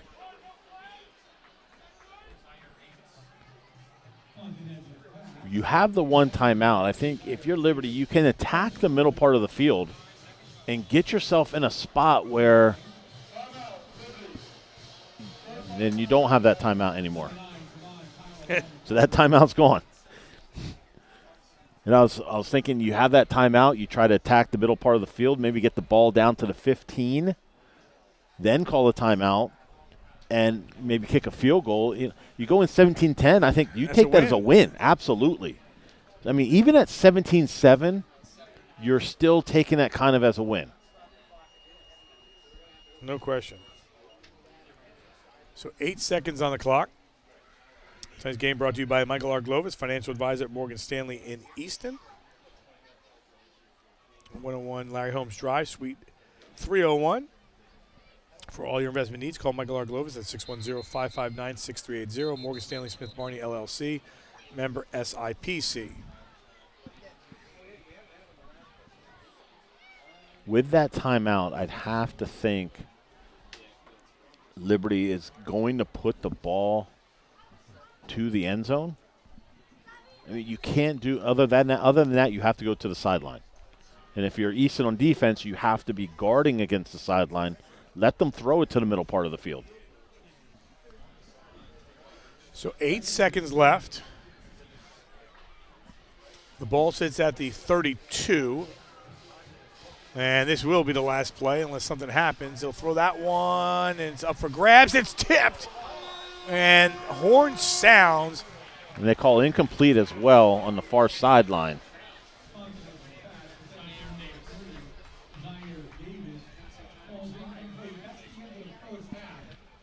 So the half ends.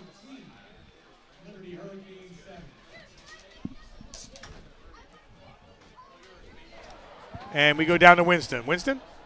All right, Coach, what are your thoughts on the first half? We got to do a better job of moving the ball, and we got to limit their big plays. Coach, a lot of written penalties all over the second half, into the later, going into half. How do you feel you need to control that? We got to play smarter, and I don't know. That's about all I got. Thank you, Coach, and good luck. Guys, back to you. All right, thanks a lot, Winston. Coach not happy there at the half for sure. 17-7 your score at the break. We'll come back. We'll listen to the bands and get you ready for the third quarter. But a big halftime show coming up with both the Liberty Grenadier Marching Band and the Easton Red Rover Marching Band when we come back. It's 17-7. You're watching our D11Sports.com Game of the Week presented by St. Luke's Sports Medicine.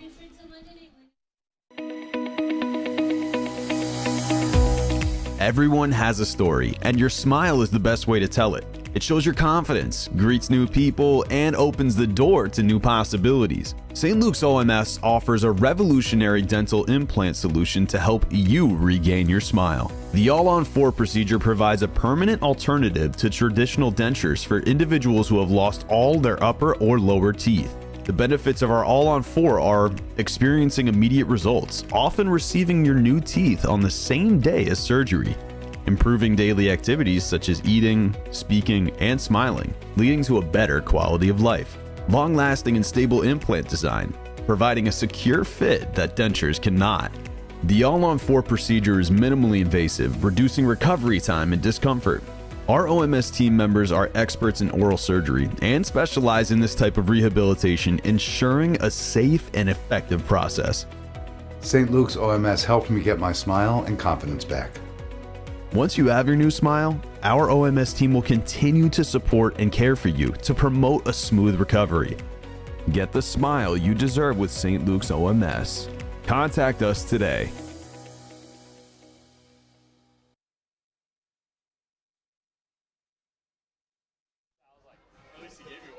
We are back here at Easton. The score 17-7 in favor of the Red Rovers over the Liberty Hurricanes. Right now, for your listening enjoyment, the Liberty Grenadier Marching Band. Enjoy the halftime show.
Halftime here, 17-7 is your score in favor of the Easton Bird Rovers. So glad you could join us here on D11sports.com.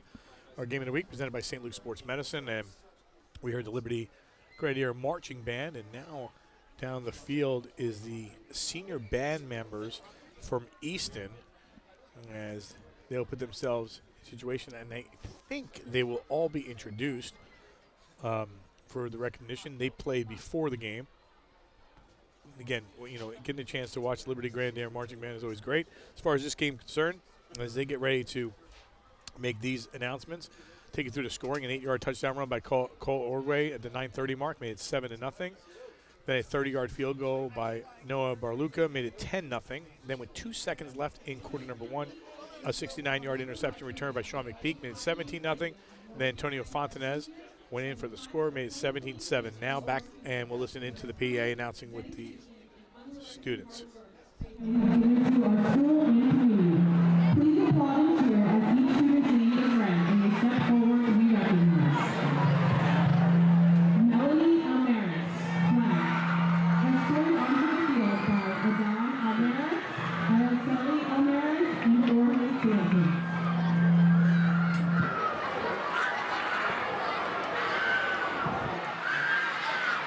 Jubilee Badija, majorette, escorted onto the field by David Ian Eden and Seth Badija.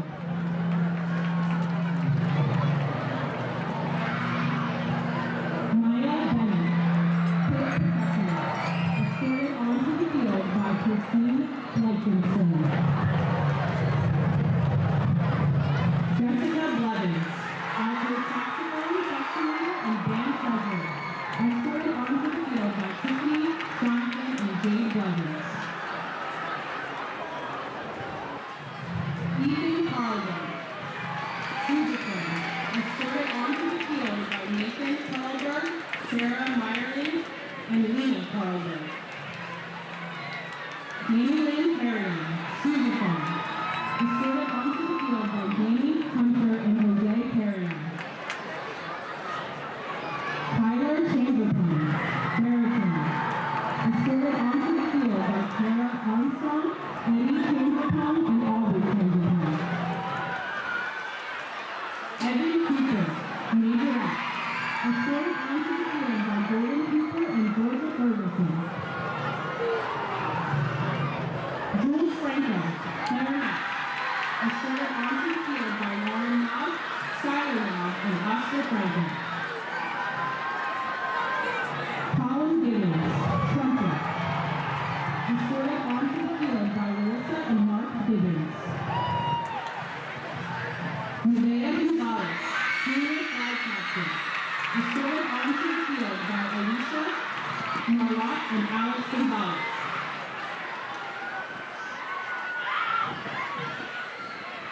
Andrew Ventus, alto sax, escorted onto the field by Chris and Brianna Ventus.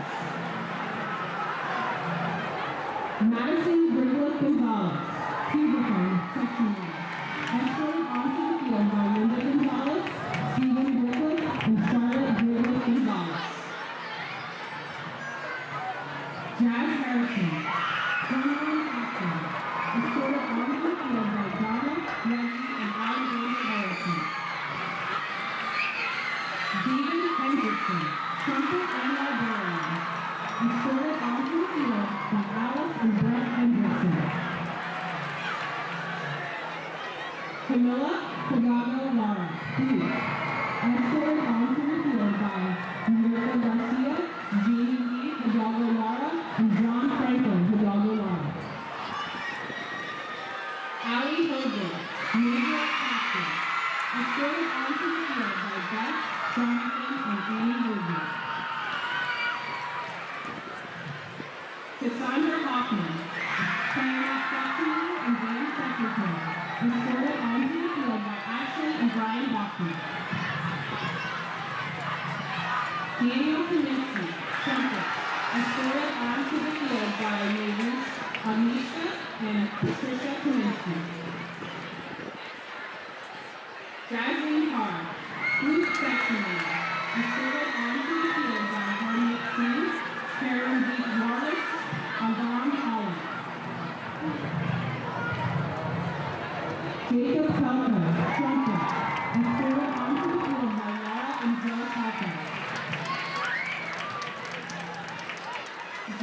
return, flag. Escorted onto the field by Nicole, Josh, and Celine Cole.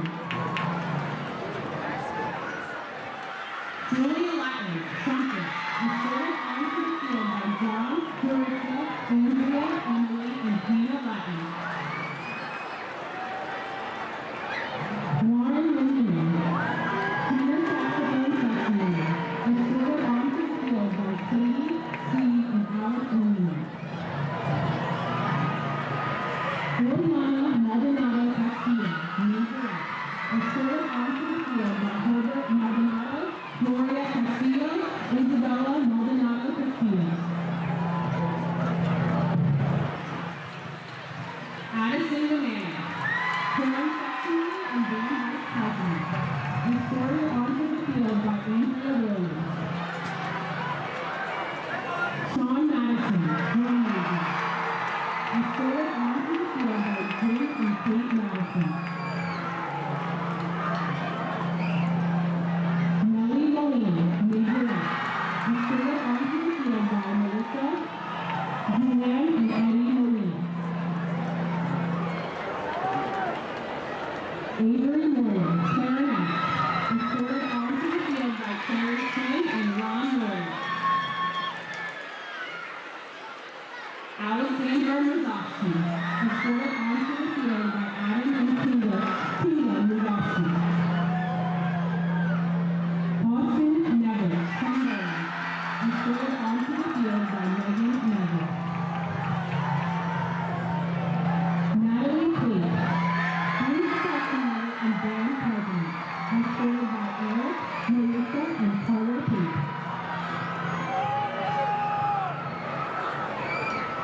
Dylan Patterson, drum rider. Escorted onto the field by Alicia Patterson Singleton, Leandra Providence, and Kayla Della.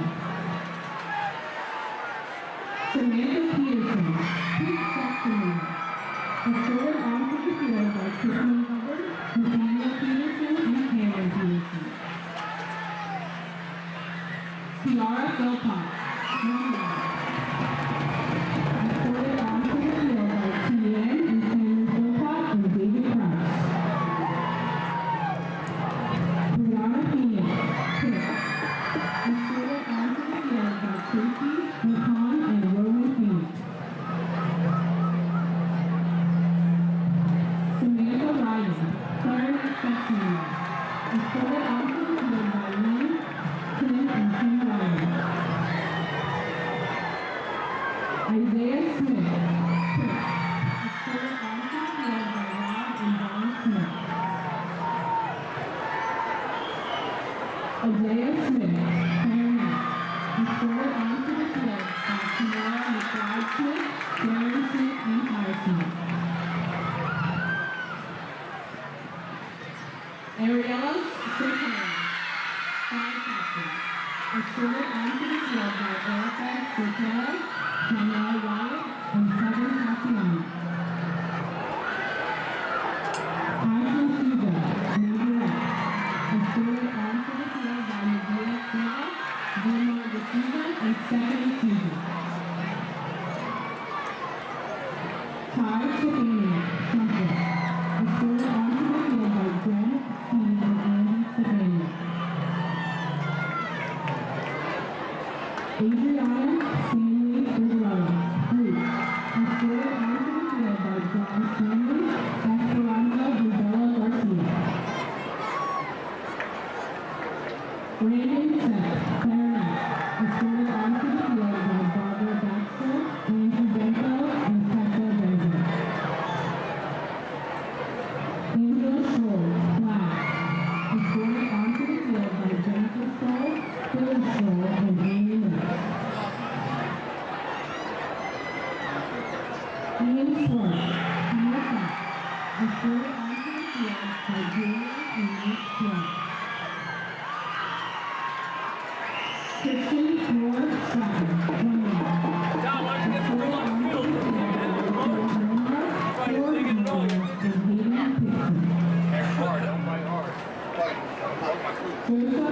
Aaron Smith, trumpet. Escorted onto the field by Nicole Johnson, Escorted onto the field by Nicole Johnson, and Daniel Tree. Aaron Smith, clarinet. Escorted onto the field by Nicole Johnson,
Great job down there introducing the entire seniors there for the Easton Red Rover Marching Band. I hope you enjoyed that. You know, obviously sometimes they get their recognition because they perform, but at the same time, we're getting their recognition on the field. We'll take a break. When we come back, we'll get you ready for the third quarter. It's 17-7 Easton over Liberty. You're watching our D11Sports.com Game of the Week presented by St. Luke's Sports Medicine.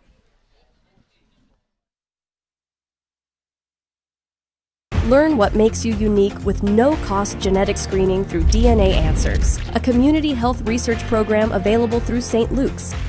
Learn how your DNA impacts your health and if you are at risk for certain cancers and hereditary high cholesterol, a cause of heart disease. Gaining a better understanding of your genetic health risks can help you and your doctor personalize your care for a healthier future. Health insurance is not required to participate. Learn more at DNAanswers.org. Everyone has a story, and your smile is the best way to tell it. It shows your confidence, greets new friends, and opens the door to new possibilities. St. Luke's OMS offers all-on-4 dental implants, a revolutionary solution to help you regain your smile. Dental implants are a minimally invasive procedure that provides a permanent alternative to traditional dentures that will give you immediate results and enhance your quality of life. Get the smile you deserve with St. Luke's OMS. Contact us today.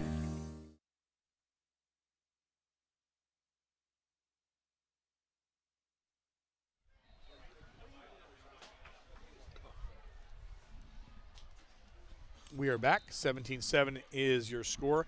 Easton leading at the half. Aldi Carlo, Matavancho, Winston Hornick. Glad you could join us here on D11Sports.com. Our game of the week presented by St. Luke's Sports Medicine as the Easton Red Rovers will make their way back on the field. No matter your sport or position, St. Luke's Sports Medicine can train you to avoid injury. And if you do get injured, we're there with the best athletic trainers, performance coaches, physical therapists, and orthopedic sports medicine physicians and surgeons to get you back on your feet and back in the game. St. Luke's is the region's only varsity team in sports medicine. Support for D11Sports.com Game of the Week comes from Michael R. Globus, financial advisor at Morgan Stanley in Easton. For all your investment needs, call Michael R. Globus at 610-559-6380, located at 101 Larry Holmes Drive, Suite 301 in Easton, PA. Morgan Stanley Smith Barney, LLC, member SIPC.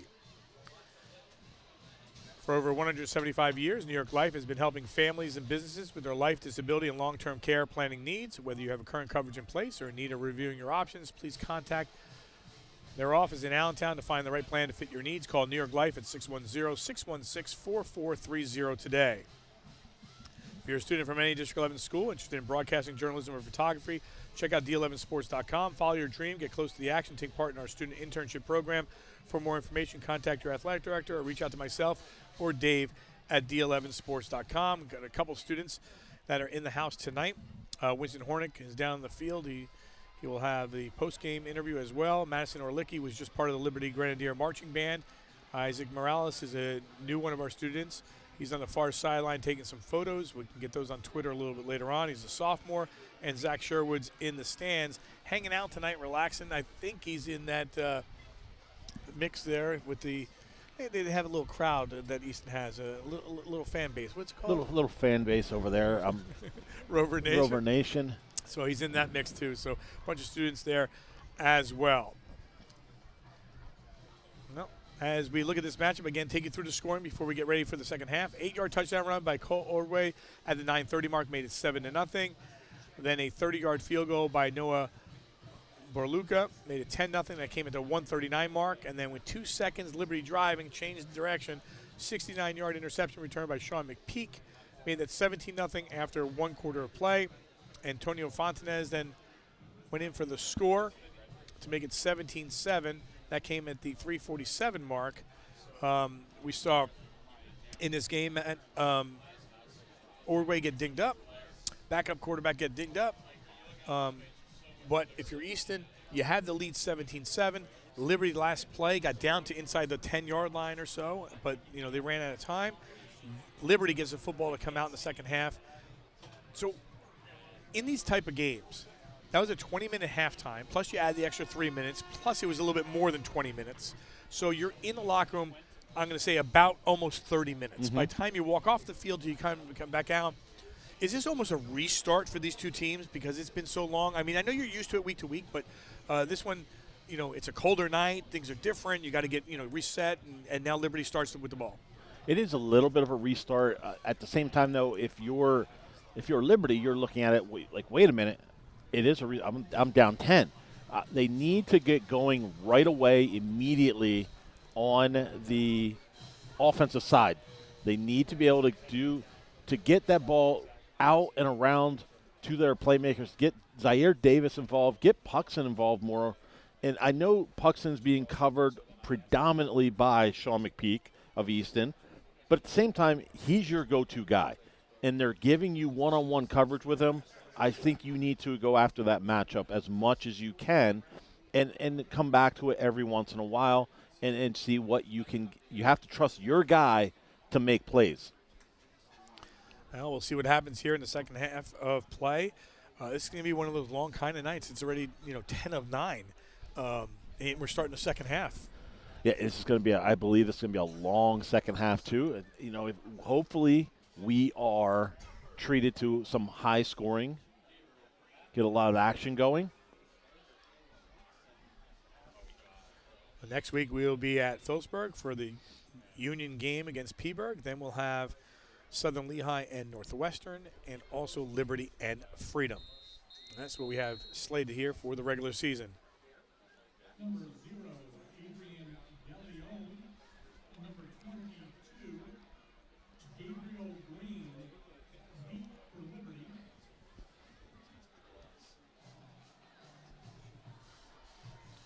Number 90. So here we go.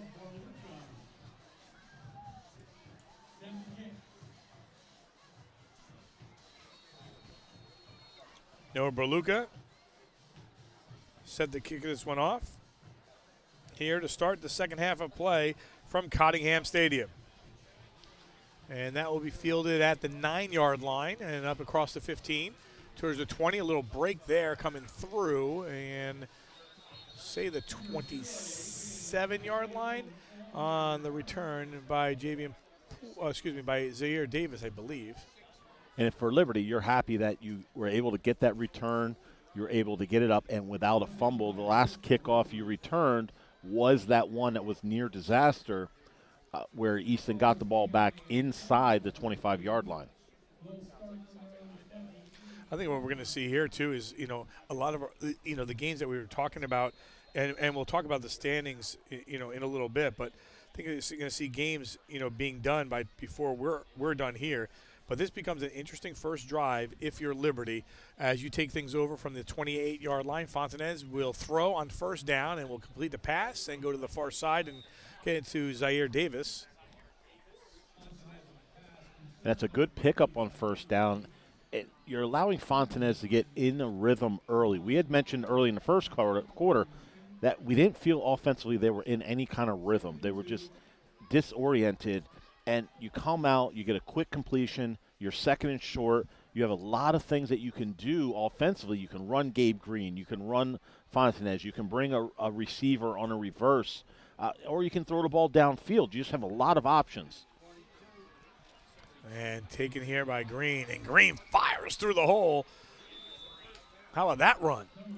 I mean, he went flying through the defense, and just like that, on 2 plays, the Canes are in business. And what you notice on the far side of the field, a little more giddy up in the step over there. You take a look at the play. It's the receivers on the outside, Puxton and Barlock catching great blocks, but it's the other guys getting pinned inside. Barlock comes off and makes an extra block, and Gabe Green, it's him one-on-one with the corner after he passes by Puxton. From the 40, going to throw, has a receiver, looks for him, it's Puxton, touchdown.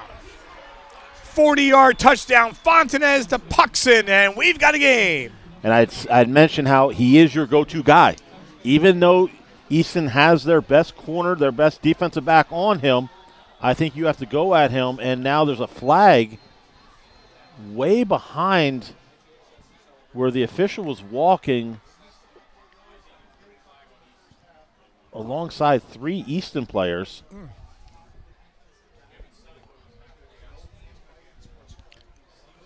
It comes with 10:34 on the clock here in the third quarter.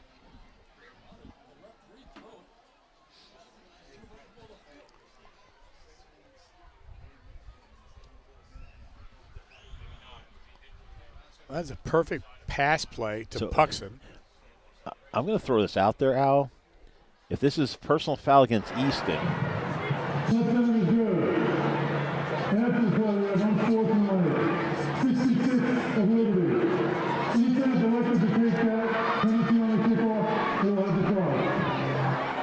I stand corrected.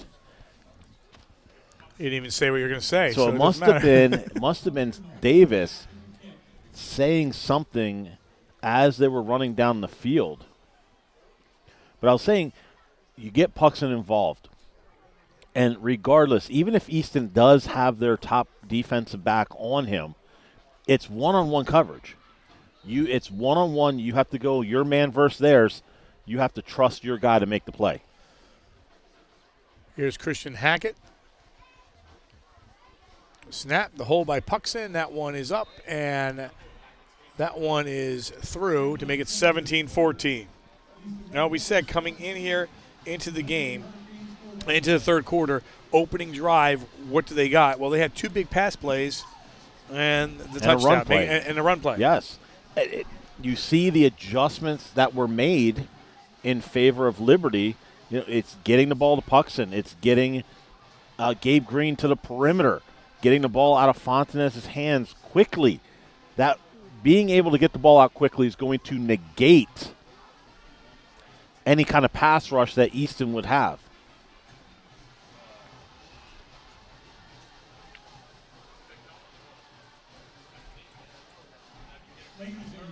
So 10:34 on the clock, 17-14 your score. Matt, what has changed in this game? Not much. I wouldn't say much has changed yet. We mentioned in the first half, not going for that field goal on 4th and 5. Does that come back as a factor? So that if they do make it, that would make it 20-14 right now.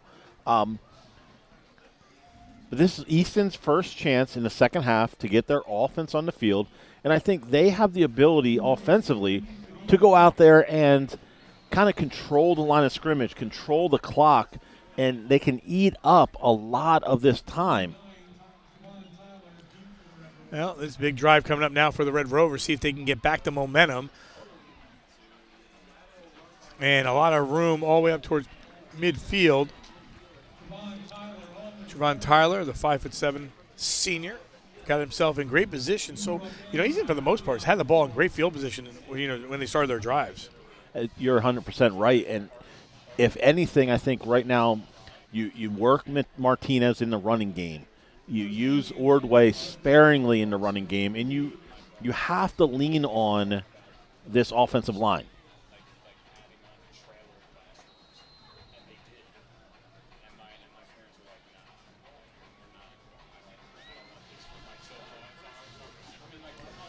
From the 48, first down. On the ground they go. And a couple yards on the pickup, maybe 2 or 3 by Looks like it'll be Martinez. So Martinez has been active tonight. He's got his share of runs for the most part. And it's interesting when you look at the stats, Martinez almost twice as many carries as Ordway and nearly 300 fewer yards. That and in traffic, and that one taken away by Zaire Davis. Davis tries to get to the outside, and the Canes come up with a huge INT. And that's a big play early in the second half. And now you had mentioned earlier about that pep, that little step that Liberty had on their sideline. I think it's going to get even worse now. It seemed like there was a miscommunication. Biddle tried to break his route off, and as he does, he ends up being in the window of the pass looking to go to McPeak, and just an ill-advised throw because McPeak is double covered. Now, Liberty with a huge chance here, and you mentioned before, they didn't go for the field goal. You know, they could tie here or can even take the lead. Easton, on the other way, is just going to say, hey, let's play our defense. And we saw what we talked about earlier. When they rush, you know, they've been getting to the quarterback for the most part. Here's Fontanez looking to throw. There comes a toss, and that one incomplete. He may have had to release it just a second early because he saw all those black jerseys coming in his direction. And it was tipped at the line of scrimmage as well, and that takes away – again, attacking that matchup of Zaire Davis against Trevon Tyler. Easton deciding to slide a safety over towards that matchup, which is really weakening the middle of the defense if Liberty decides to run the ball. Fontanez going to go to the far side. Fontanez will get – no, they'll call him out of bounds, maybe about 2 yards short of that first down marker. But a good pickup on second down by Fontanez. Outruns, I believe it was not Kilpatrick. Looked like it was Brett Myers, number 61, outruns him to the sideline. Fontanez, well, he's going quicker here on the pass play over to Davis. So Davis coming into the game, you know, the leading receiver, and I think he's going to still lead in that category because he's got a little more targets than Puxton did, even despite Puxton's 40-yard touchdown. Puxton's been most dangerous when he's been lined up on the outside of the formation as he is right now. Again, having McPeak shadow him defensively. He'll keep things on the ground, and never a chance to make anything happen. And that was Anthony Diaz. We talked about him in the opening, that his motor, that's something that Coach had talked about. That's what earned him starting spot on the offensive line, starting spot on the defensive line. He never stops. He goes nonstop.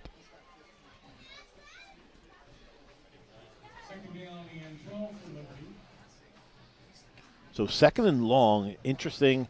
You know, does Liberty try a screen game, try to play into that Easton pass rush? And toss it. And Green has it, and Green will move forward down the sidelines. And right now, Liberty Hurricanes continue this drive going here, but this becomes an interesting third down. Matt, where do you know? And I think you're in a position where I think you go 2 downs. I think you have the momentum, and it all depends, you know, what happens on this down. If you can get something positive, maybe get yourself into a 4th and 4, 4th and 3, it makes that decision a little bit easier. But at the same time, if you lose yards or maybe stay here with a 0-yard gain, maybe you do punt it away and just try to pin Easton deep. So 3rd down and 6 from the 37-yard line, and they do hand it off. And Green gets down to about the, 33-yard line. So maybe about a yard short, a yard and a half, 2 yards short of the first down marker. Interesting call here. They're going to go. And that play by Liberty, that's a textbook read for Fontanez. He rides the ball in Gabe Green's stomach, gets the defenders to converge on him, and next thing you know, Green slips through and picks up a good gain on 3rd down. It looked like they were going to go quick, try to catch him offside. They did not. Now let's see what they decide to do here.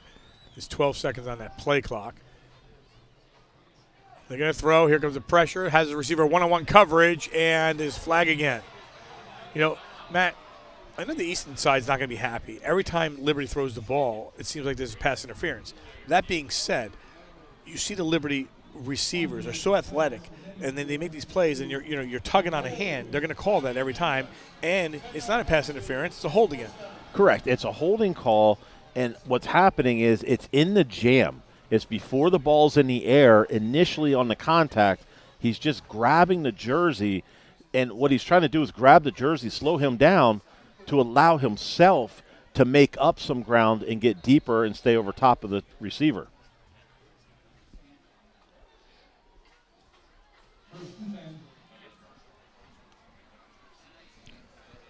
First and 10 for the Canes. 7:06 on the clock, 23 seconds.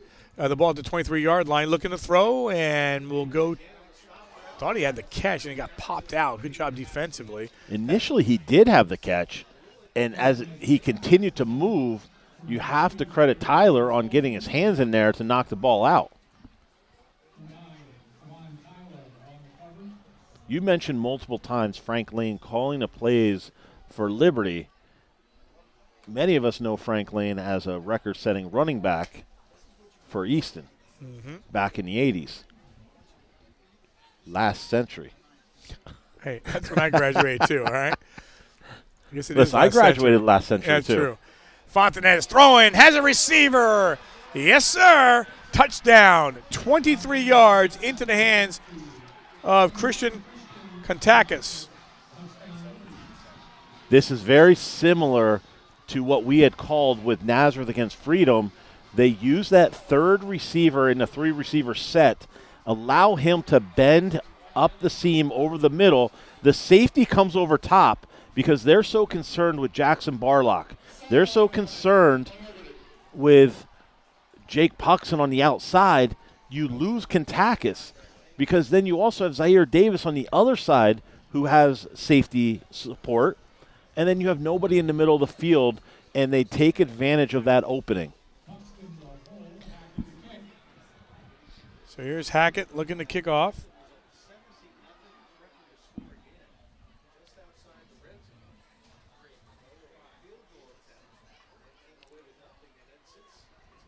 And that one gets blocked. Still 20 unanswered by the Canes, and they lead by 3. You take a look back, 17-0. Easton gets the ball inside the 30-yard line, and you have first and 10 inside the 30. You have the opportunity to go up 24-0. How momentum plays a huge part in high school football. Turns it around. Liberty gets a stop on 4th down. Not only did they get the stop on 4th down, they then get the touchdown. Now it's 17-7. They nearly come down and get a drive and almost get points before the half. Come out with some momentum. You come out, you get a quick touchdown. 17-14. You get a pick, turnovers. So all these different things playing into the hands of Liberty at this moment, you have to see, how far do you continue to push that? How far can you take advantage of it more and more? Right now, you scored 2 touchdowns in a row. Davis, interception from Ordway at the Liberty 48. Fontenez, 23 yards to Christian Kontakis. And, this could be a good run back. Right at midfield. And, again, we get back to that same situation. The ball got loose, but it was afterwards. Same situation for Easton. You got great field position. You do. And at the same time, though, I question the decision not to kick deep. The Easton kick return game has not necessarily been something that, in this game at least, maybe something different has been shown on film. In this game, you haven't been hurt by their return game.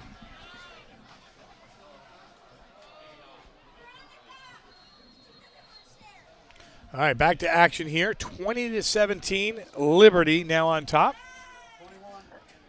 And another carry by Martinez. And take us through the crowd here. Obviously, it's a huge night. It's a pink out. Rover Nation in the house. They're doing their thing. But And as you said, it's a big crowd too, Al. It's hard for us to really grasp what that sounds like as we're sitting behind the Easton crowd. Correct. You know, I stepped outside during halftime, and you can hear how loud they are when you get more up close near them. Straight through is Martinez. Yeah, big difference when you're out there versus being in here. And that's going to be 3rd and short. 2 straight runs by Martinez. At this point with this position, I think you give Martinez the ball again.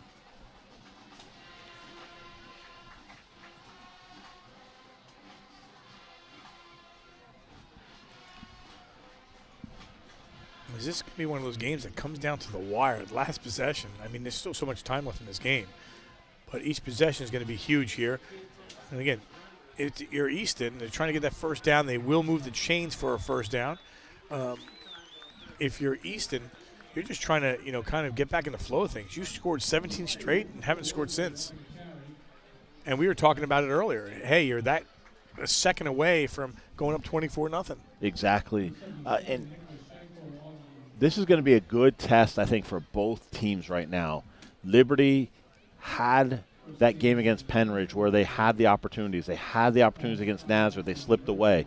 Now you're in another big game, and you're playing with the lead. Mm-hmm.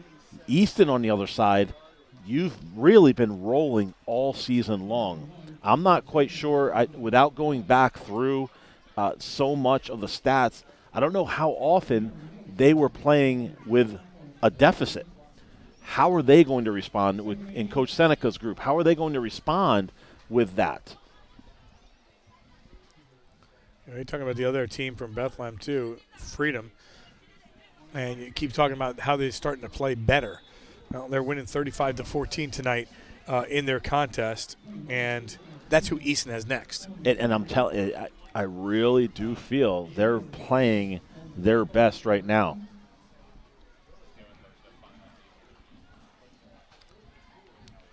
So no easy games in the East Penn Conference, as Easton will finish with Freedom and then at Nazareth. And we'll see what happens, what Easton decides to do here, 3rd and 5.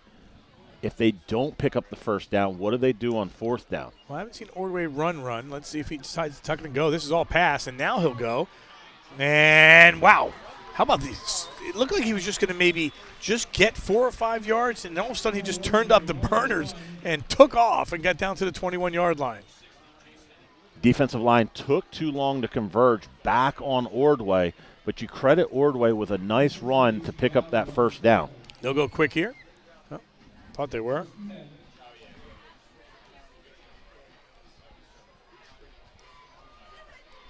Three receivers far side. On the ground for pick up about 3.5 or 2.5 for Chris Martinez.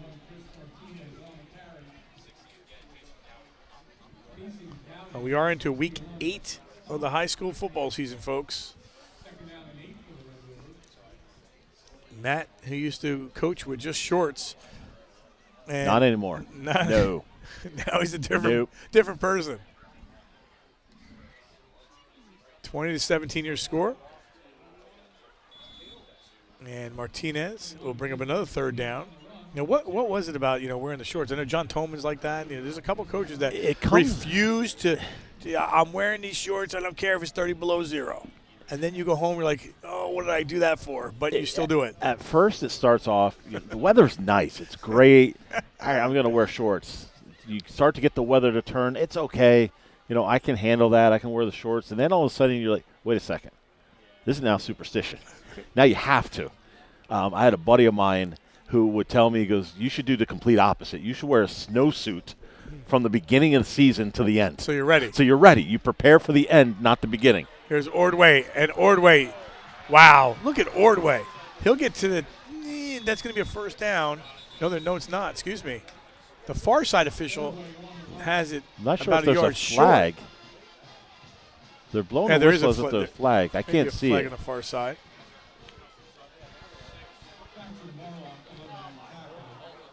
Holding against Easton.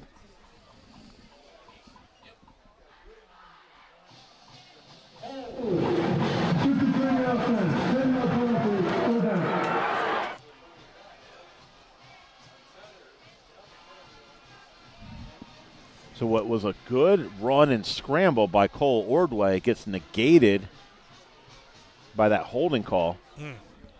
That's a big one with 2:08 on the clock. And we talked to Coach Seneca. Where is that point on the field where you feel comfortable kicking a field goal? I think here, depending on where you get to, I think you seriously have to consider putting Borluka out there for a field goal. I would agree. He hit one earlier from 30, so we'll see what happens with them. 20-17 is your score. Hey, football fans, time to get your pickle on at Pickleball Lehigh Valley. Are you ready to try the fastest growing sport in the country? Grab a paddle and join the pickleball action here at PLV. Courts, leagues, clinics, you name it, we've got it. Bring your friends, get moving, and see why everyone's obsessed with pickleball. Don't wait. Hit the court and join the fun today. Stop by at the Sportsplex at Crackersport Road or visit pickleballlehighvalley.com.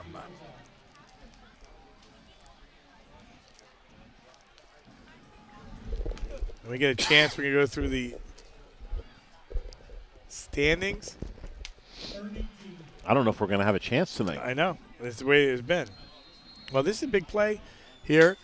Again, the first down markers are around the 12-yard line. Third down and 18 from the 29. Ordway. And that one incomplete. Was trying to see if they can get that middle part of the field worked out. But that went in and out of the hands of Sean McPeak. And that time, Cole Ordway does a nice job finding the window to get to his receiver, but not able to hang on to it. Oh, excuse me, that was Biddle. These numbers sometimes are hard to see. So 4th down and 18. This would have been a 47-yard field goal. Obviously, going to try to go for it here. And he's going to go for the end zone. He's got a receiver and incomplete and no flags. Easton wanted a flag. They don't get it.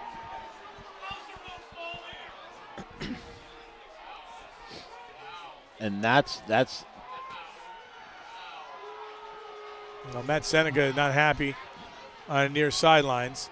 And Coach Seneca better be careful not to get any more. I think it's an adjustment where both of them were adjusting to the ball. There was contact, but I don't think anything that warrants pass interference. Well, either way now, all of a sudden, they don't get the call. Liberty has the football and the lead with $1:51 on the clock. And Coach Seneca is not letting this one go. I think he needs to be careful not to cost his team 15 additional yards. So start from the 29. Fontanez tries to weave through traffic. They go for the football. They don't get it. Almost did. And a good job of Fontanez really to hold on to that. And just as you think they're going to get him for a loss or no gain, he's able to squeak out in a small seam and pick up a nice gain on first down. So 1:26 on the clock here in the third. Liberty maintain the lead and have the football. They go two receivers on the far side of the field. They'll keep it on the ground. And Easton defense starting to step up here. And I think Liberty offense missed a block. The offensive lineman pulling looked like he felt the defender wasn't going to be able to fold back in and make a play. And, Matt, you got to be really careful here if you're, both teams. Okay, there's a lot of scrapping going on, a lot of verbiage yes. after the play, and you're hearing it now. And the last thing you want to do is get a penalty here when it's 3rd down and 5.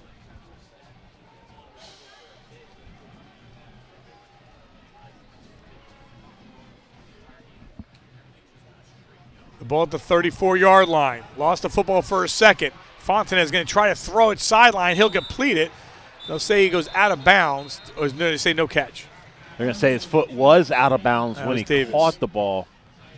An athletic play by Fontanez. Yeah, that would have been a first down. No doubt, and that would have been a first down if he could have kept that foot in. But Liberty has to punt this away. So, yeah, I thought he caught it and then he went in and, his knee was down. But, no, they just said he was out of bounds when he caught it. So that was a great job by the official being right on the spot.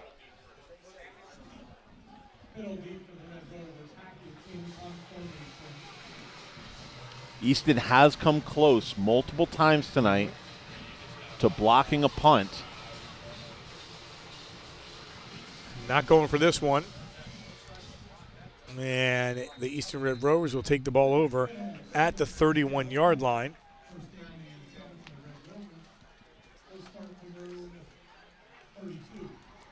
Support for D11Sports.com Game of the Week comes from Michael R. Glovis, financial advisor at Morgan Stanley in Easton. For all your investment needs, call Michael R. Glovis at 610-559-6380.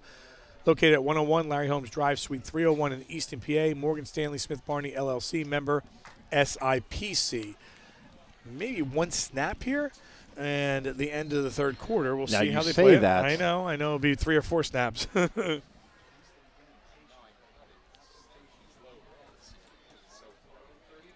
On the handoff to Martinez, and gets a couple. And that's not – you had just said how things were getting to a point where it was getting chippy, it was getting physical down there, and I think they just got Liberty pushing maybe a shove to the head of an Easton lineman. And, those penalties, man, they're costly. Matt, so you get the penalty here, correct? And you move upfield, and now all of a sudden it's right at midfield. So Easton back in business here with 17 seconds left. And, oh, by the way, down the street at Lafayette College, things have just changed. A 90-yard touchdown for Palisades. They're up on Notre Dame 22-21.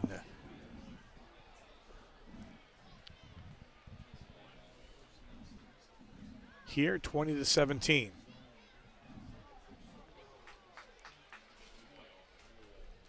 Ordway on the last play will gain a few. We'll go to the fourth, 2017 Canes on top of the Rovers. You're watching our D11Sports.com Game of the Week, presented by St. Luke's Sports Medicine.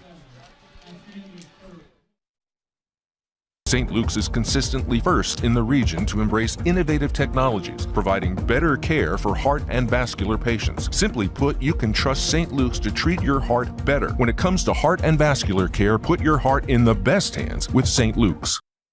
St. Luke's OMS offers a revolutionary dental implant solution to help you regain your smile. The All-on-4 procedure provides a permanent alternative to traditional dentures that will give you immediate results and enhance your quality of life.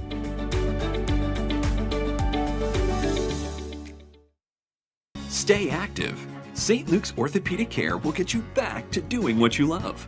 With locations near you, including St. Luke's Orthopedic Hospital West End campus, the best place for orthopedic care is always close to home.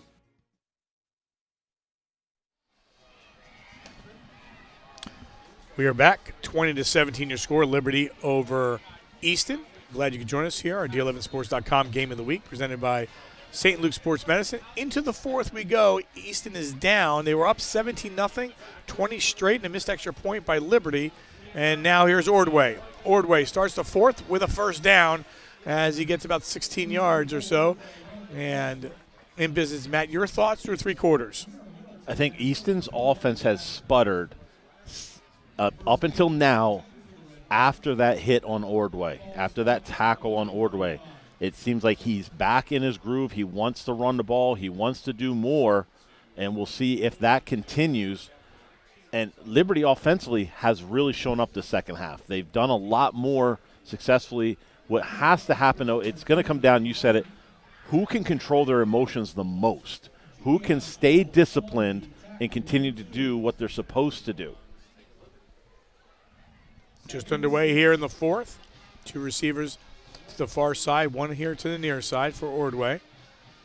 And they keep it on the ground.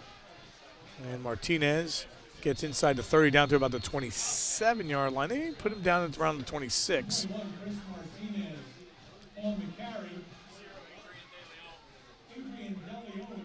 You know, Matt, we keep going back to, you know, dinged up players and feeling it. You're looking on the field, right? You're seeing players walking a little slow. You're feeling, you know, the nicks, the pain. That, you know, it's cooler tonight than it's been all year long.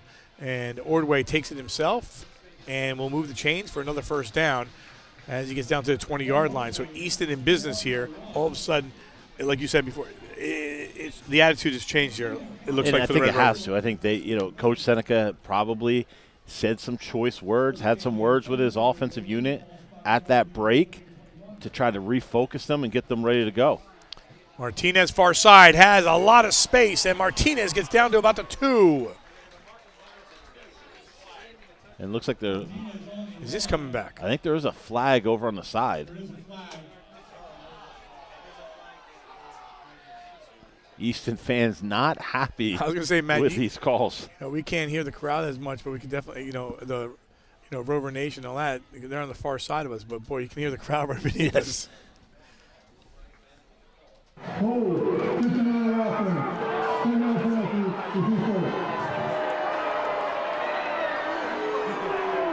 So the ball, instead of being at the 2,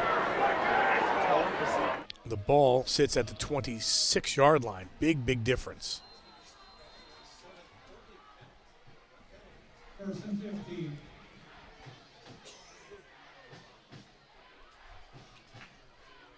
Go right back to Martinez. And Martinez, almost the same spot of the field he goes and gets positive yards and gets close to that first down marker. He's solid tonight. He is very effective with what they're asking him to do. They're not – Easton doesn't ask Martinez to do anything but get some hard yards, get some tough yards, get those 5 yards like we said.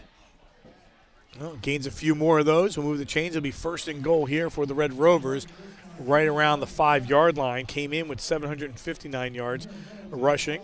He is over 800 on a solid night for him. The ball sits at the 5. And it'll be Ordway. And Ordway powers through and gets down to the 1-yard line. Touchdown.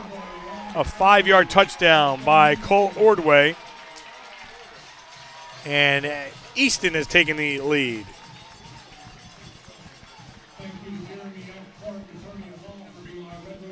Cole Ordway makes the decision to pull the ball out of Martinez's stomach because of the pressure from up front. But it looks like number 2 for Liberty, Javion Pujols, he gets the pressure in the backfield, but Ordway enough time to pull the ball, stick his foot in the ground, get north-south, and get into the end zone. Extra point blocked. So we've seen that a couple times tonight. Wow. That's a big one that's missed, 23-20. Not sure what happened. Either the snap came back low or weren't able to get the ball onto the tee for Borluca. I mean, Ordway is the holder, so you know he's sure-handed. All right, Matt, let's take, you know, this coming into tonight, right? We're in week 8. Easton held the top spot at 7-0, Nazareth 6-1, Parkland, Liberty, Freedom, Northampton, Stroudsburg, Pocono Mountain West, with Emmaus, Whitehall, and Allen, Emmaus, Allen, and Diriff on the outside looking in. I don't know, well, Emmaus still can get in because they have Parkland at the end. They have a couple big games, you know, coming up. You know, Easton with a win tonight will keep themselves right there at the top. With a loss and a Parkland win tonight, things start to change there. But Nazareth winning big tonight again. That Easton-Nazareth game at the end of the year it's going to be a big can be one. all for the, you know, for all the marbles here. I mean, you look at Freedom beating Northampton right now tonight. That separates the top 5 from the bottom 3. Yes, it does. And then what happens Liberty if they lose? Does Freedom leapfrog Liberty into that 4 slot? And if Liberty does win, where does that put them? I don't think they can jump past Parkland. I think they stay at 4, but gives them some separation from Freedom. Because that would be an interesting matchup. And again, the way you're saying, the speculation, Liberty may not be able to jump Parkland, but if Liberty wins this game tonight, you know, you look at Easton's schedule, Easton gets Freedom and Nazareth, the last two, all of a sudden you can see Liberty possibly jumping Easton at some point. But a lot's got to happen. And if, say, nothing does happen, you have Liberty at the 4th seed, you have Freedom at the 5th seed. Okay. So you play week 10, you turn around and play week 11. Yep. And Liberty gets the ball. They start from the 25 and across up towards the 41-yard line. And we'll get good field position here for the Canes with 9:21 on the clock. If you're just joining us here on D11sports.com, you're missing a good one. A long game. Definitely a long, but at the same time, you get all those viewers from the other games. That's right. They can come join us. They can join us. Right now, it's just been one of those kind of games that, again, 17-0 Easton going downfield. They opt not to get go for a field goal. After that, it was 20 unanswered from the Canes. They took the lead 20-17, and then this last touchdown by Ordway. He has 2 touchdowns in the game. He was dinged up earlier. He leads. Easton leads by the score of 23-20.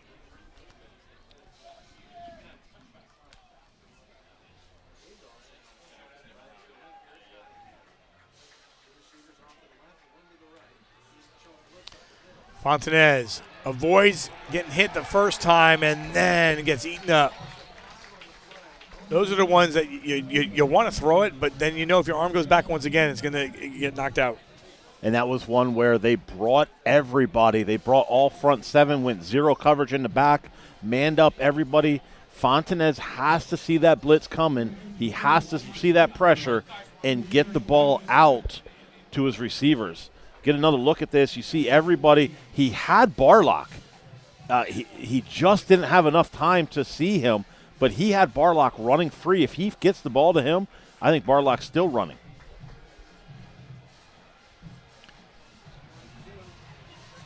And Green busting through traffic, gaining some of the yards back.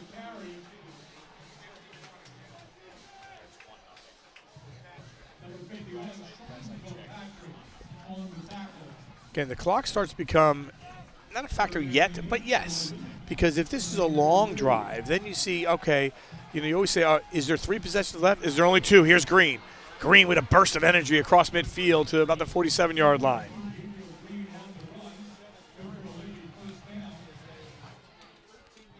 Take a look, and it looked almost like Fontanez was telling Green, hey, cut it back. And he sees that cut back, and with that burst of speed, picks up the first down. Again, Liberty's choosing correctly when Easton brings in their 3 down linemen. They're running the ball well. Little toss to Kontakis, and Kontakis will move the chains for a first down, and Liberty's in business. And they're in business, and you have to look at protecting the ball. You can't afford turning the ball over at this point in time. You're nearly in field goal range, and if you can get maybe 10, 15 more yards, get to the 23-yard line possibly, 20-yard line, you're looking at a 37-yard field goal to tie it up. Hand in the face, throwing it, has a receiver, puts it on there, and the ball trickles away. He was looking in the direction of Davis, but some great coverage at the same time for the Red Rovers. And fortunately for Easton, Fontanez underthrows the ball because he had Davis behind the secondary. If he puts that deeper, Davis runs under that for the touchdown. Well, I think that pressure came to him a little bit, and he didn't get everything he wanted on that play. And let's go back to the timeouts. Liberty took one earlier, so they have 2. Again, we're still, down the road what can happen. You're right. Easton still has 3. You're 7 minutes, but at the same time, it feels like we're 2. Yeah. From the 35, they'll do it again. Again, the pressure, throws, and that one incomplete. Easton doing a really good job of bringing the guys and really letting them throw. It seems very much like the first quarter where Liberty was out of sync, and part of that reason they were out of sync was that pass rush. You have the pass rush coming from the side of the new starter in Cameron Davis, number 66.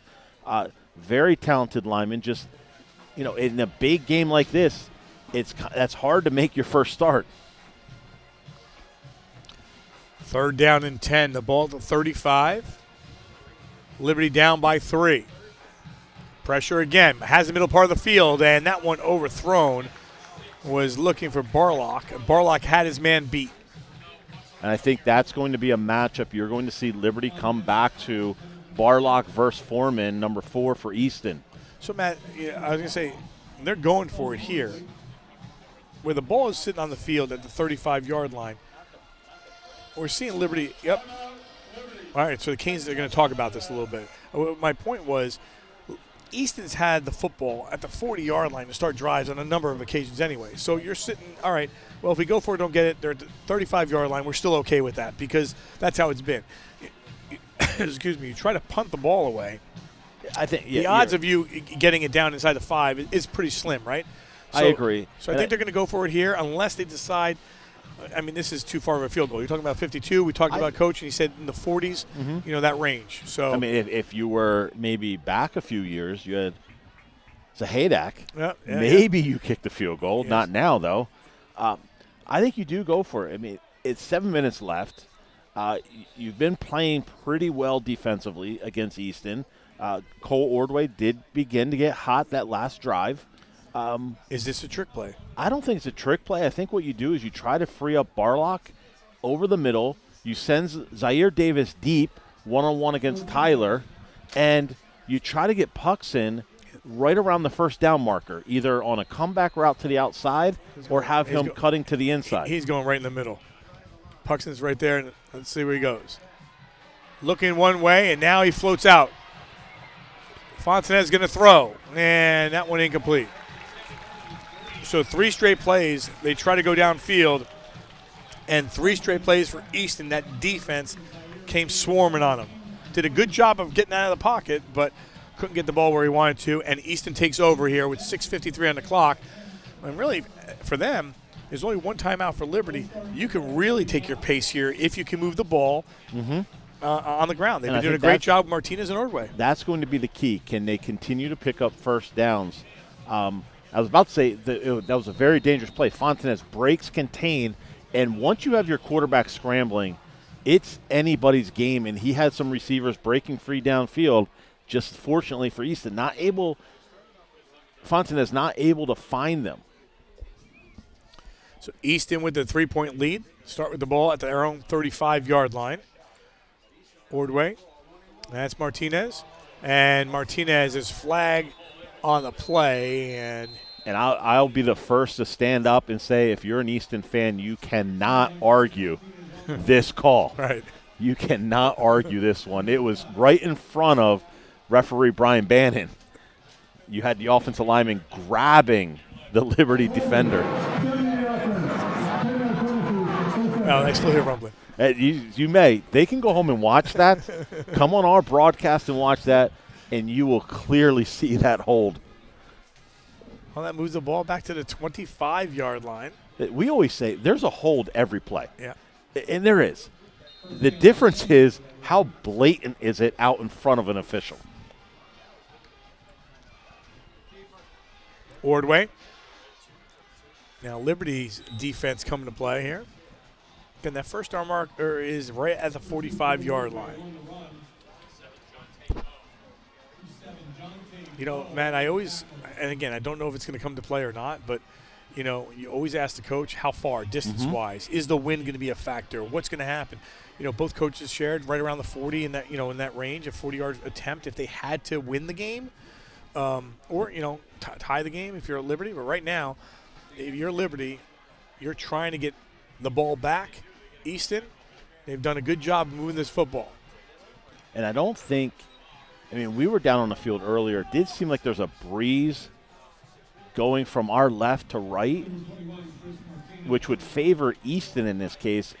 But it doesn't seem like there's the flag just still hanging. I don't think there's much of a wind at this point on the field. Yeah, I think it changed. Here's your play of the game right here, right? It's still, there's 5 minutes and change left, but that being said, you know, Easton's going to take as much time as they want off the clock. And Liberty, if they can stop them here, they'll get the football back. And if you do stop them, if you're Easton, depending on what you gain, Take the delay game penalty. Take every second off that clock that you can. Well, they didn't take the delay of game. They took a timeout here on this on this play. So they take a timeout with 5:17 left on the clock.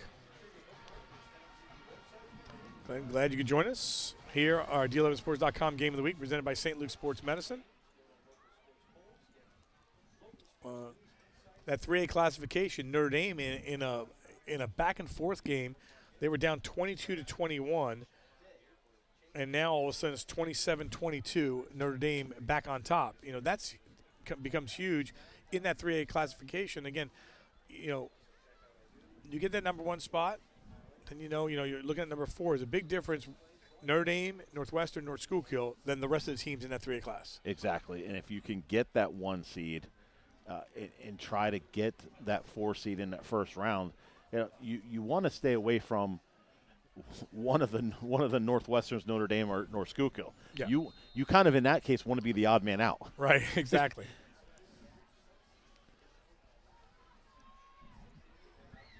Third down and 9 from the 36. 5:17 on the clock. They'll go 3 receivers near side. That's where Ordway. Well, actually, Ordway looking to throw. Now he's going to scramble and never went down there. Still on his feet and finally taken down. So Liberty will get the ball back here, and slowly walking off the field, and not a good sign, is Jason Barlock. I think he got stepped on. He's going to stay in the game, but Matt, that's the second time. He grabbed his left ankle coming out of that pile. And he's right there at the 42-yard line, and he's feeling it. Now, this is a different case. I don't know if you're Easton, if you take the delay game, now that you've gotten that loss of yardage. Well, you say no, but they only have 13 seconds to get this off. Okay, Barlock stays in there, but he's a little hobbled. Puxton, I don't think saw it. I don't think he did either. If he did, I think he comes up and grabs the bounce. Yeah, he looked up and just put his hands like he didn't see the ball. So Barlock is running off the field, which is a good sign. Maybe just shake it off there. 4:12 on the clock. Oh, baby, this is the game. You know, first thing that we said, this should be a good one. And we always say this should be a good one. And sometimes sometimes it's not. It's not. It all depends on how things fall. And initially, when we were talking here, towards the end of the first quarter, we're thinking, oh, boy, this might not be a good one. And then all of a sudden, our Liberty turns it around.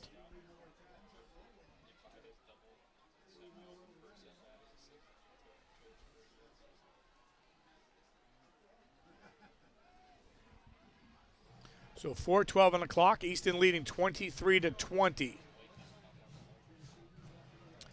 Fontanez from zone 21, and he just pitches that one across to Gabe Green.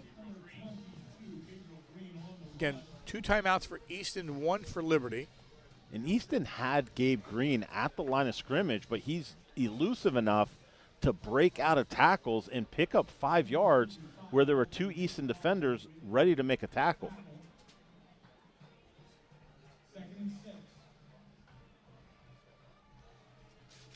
So it'll be Fontanez and Green in the backfield. A gain of 4 by Green, and they'll give it to him again. He'll try to make that turn, gets a block, and Green will get pushed out of bounds right around the 43-yard line. And that's pretty impressive how Green was able to get outside of that. It looked like there was nothing there initially.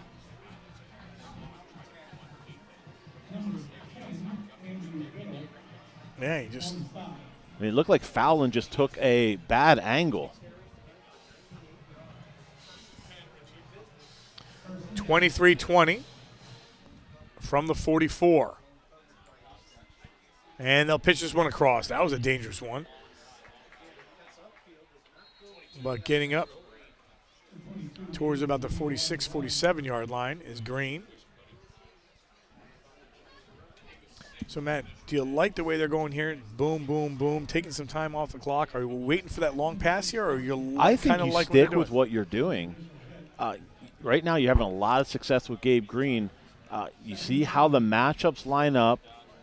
I think when you're looking at the outside, you're looking at Zaire Davis. Where is the safety? Is the safety over top where he can help out on Zaire Davis? If he is, then you're looking the other way. How does it look with Puxon and against Sean McPeak? So 2:39 on the clock. Fontanez gets caught in the middle of traffic. And he gets taken down. Came out of the pile, but. And they're going to call him down.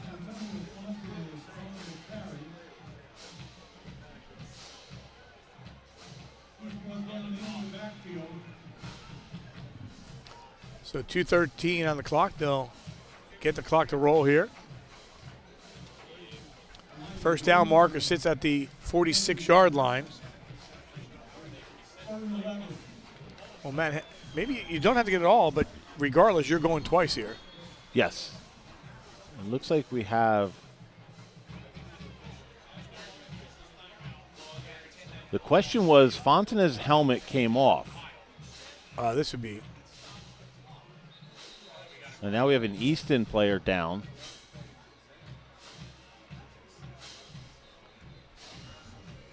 A lot of things happening.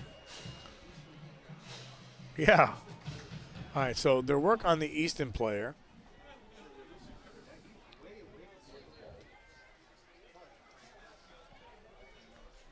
I'm not sure what happened on the far side. So Easton player, I believe that is Akir Brown.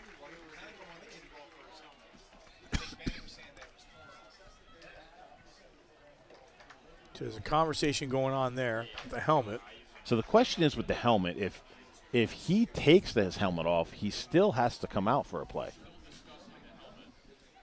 And if it's pulled off, then there's a reason why it was pulled off, which most likely is a penalty.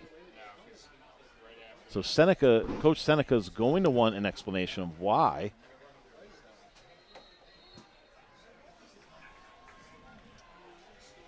Getting nothing here. Fontanez is still in the game. Well, that was very odd.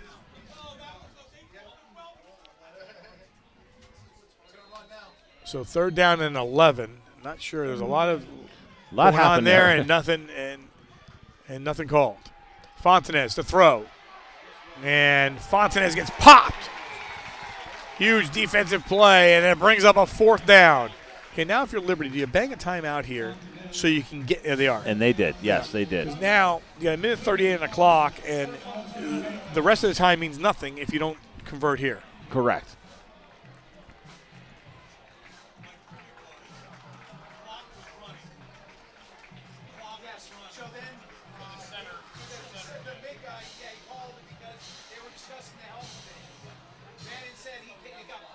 Take a look at that sack again. Fontanez trying to get upfield from the pressure. Easton recovering, get a pass rush deep up the field, recovers back. It looks like it was number 55 for Easton. Algie Macon gets the sack, puts him in 4th and 13.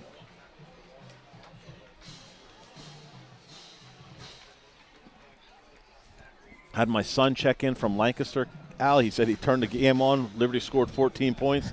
He turned it off, said, give me a call, let me know what happened. Daughter watching in Bethlehem with her dog Kimber, and she's watching with her boyfriend's family, and they're like, what the heck is going on here? And Coach Bannon, so official Brian Bannon had explained it to Coach Seneca so that he understood what happened. And I think that's the biggest thing you can do as an official is communicate with the coach and let them know what went on. 4th down and 13 from the 41. Seneca getting the crowd going, and the defense comes up huge. Helmet comes off again. And he's going. It's 4th down. He's going off anyway. Let's take a look at that one more time if we have it. believe that was Rashawn Howard.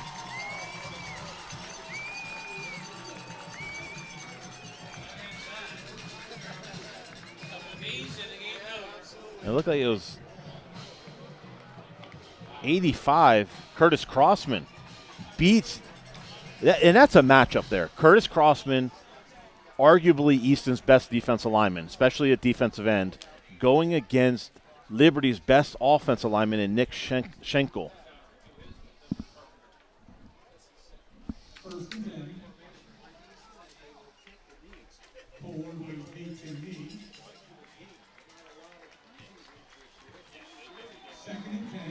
Al, we were treated to a great one. Yes.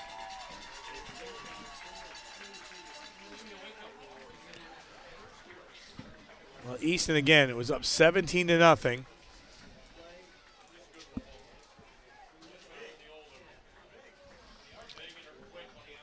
Liberty took the lead 20-17. And then Easton came up with some big defensive plays, and they win this one tonight. And Coach Dano said that coming in, they've been close. They've been close in 3 games against 3 really good opponents. And I think, again, you look at this, we've looked at this a few times. Liberty has 3 losses. The teams they lost to have a combined 1 loss. Yeah. No, big crowd, home crowd, in front of your home fans. This is a tough place to come in and win. And Liberty came in and gave everything they had and nearly came out with the victory.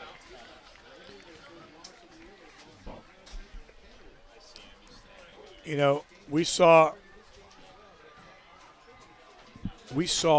Coach Seneca looking at Rover Nation and telling them, this is where we need you now. And they came. That's the ball game. Easton Red Rovers 23, Liberty Hurricane 20.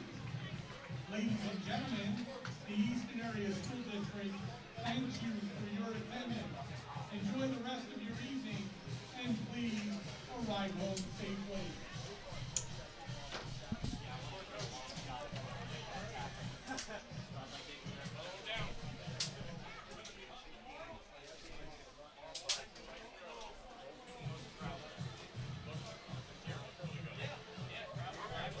As we watch them shake hands and go their way, I think a lot of respect on both sides of the field after this one.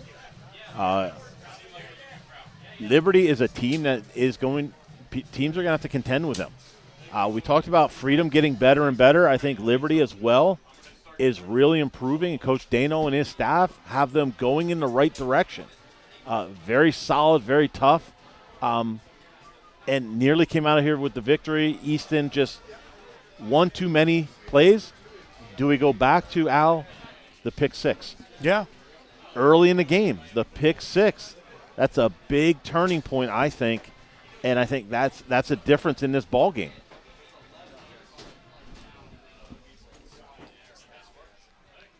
All right, waiting for Winston here. See if we can get our player of the game.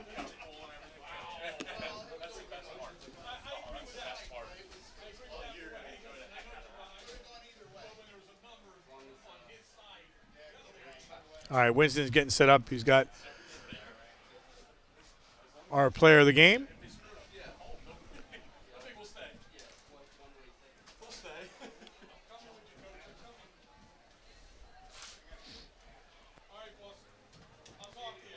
All right, Winston standing by, and we go down to Winston Hornick with our player of the game. Update. I'm here with senior quarterback Cole Ordroy. Cole, you had a great game, another one. It was a tough win. How did you plan to face that adversity coming out of half? I mean, we knew they were going to be a tough team, and being that close at half, we knew we had to come out with some fire, and I think we did pretty well. Cole, again, a lot of penalties. You yourself, how did you feel you fared with the way your team was playing around you? I mean, I trust my guys completely, and, I love these guys, and, mistakes happen. We'll clean them up, and we'll get better each week. Congratulations, Cole. You're D11 player of the game once again, and good luck next week. Back to you guys. All right, Winston, great job down the field and a great win by the Easton Red Rovers, 23-20, your final score. We'll be at Peaburg next week, Union and Peaburg. Matt, your final thoughts in this game? You know, as I was saying there before, when they're shaking hands, Liberty, they're the real deal. I think they came to play, and they pushed Easton to the limit. Now, the interesting thing is what happens after this game, for Easton. As they move forward, Knicks, you have both teams banged up a little bit. But then you also have teams like Freedom, teams like Nazareth. They're going to watch this game, and they're going to look at Easton and say, okay, here's what Liberty did. How can we replicate that? How can we attack that as well? And how can we eliminate the mistakes that Liberty made and maybe come out on the other side of that victory? And for Liberty, they go back, watch the film. I think they look at this as an opportunity. We let it slip out of our fingers. We let it slip away. But like Coach Daniel said, we're right there. He said he felt their team believes they're right there, and I think he's exactly right. Matt, with that also for you, this is the last game for us last already. Last game of the year, yeah. Last game for you already. Yes. You're on hiatus. You're going back to officiating. Going back to the sidelines. Get back colder on the down field. the sidelines. Absolutely. You won't be in the press box. I know. Get the long sleeves and the long johns ready to go. Another great year. We still have a couple games left here on D11. And then you and I will be back at it for the playoffs, getting back in the mix with our with our previews and everything else. Easton wins this one by the final score of 23-20. They improved to 8-0 in the season. Liberty falls to 5-3. For Sean Riley, Sports Fan Base Network, for everyone here at D11Sports.com, Winston Hornick down the field, Matt Avancho, I'm Al DeCarlo saying so long. Easton stays perfect on the season. Have a great night, everyone.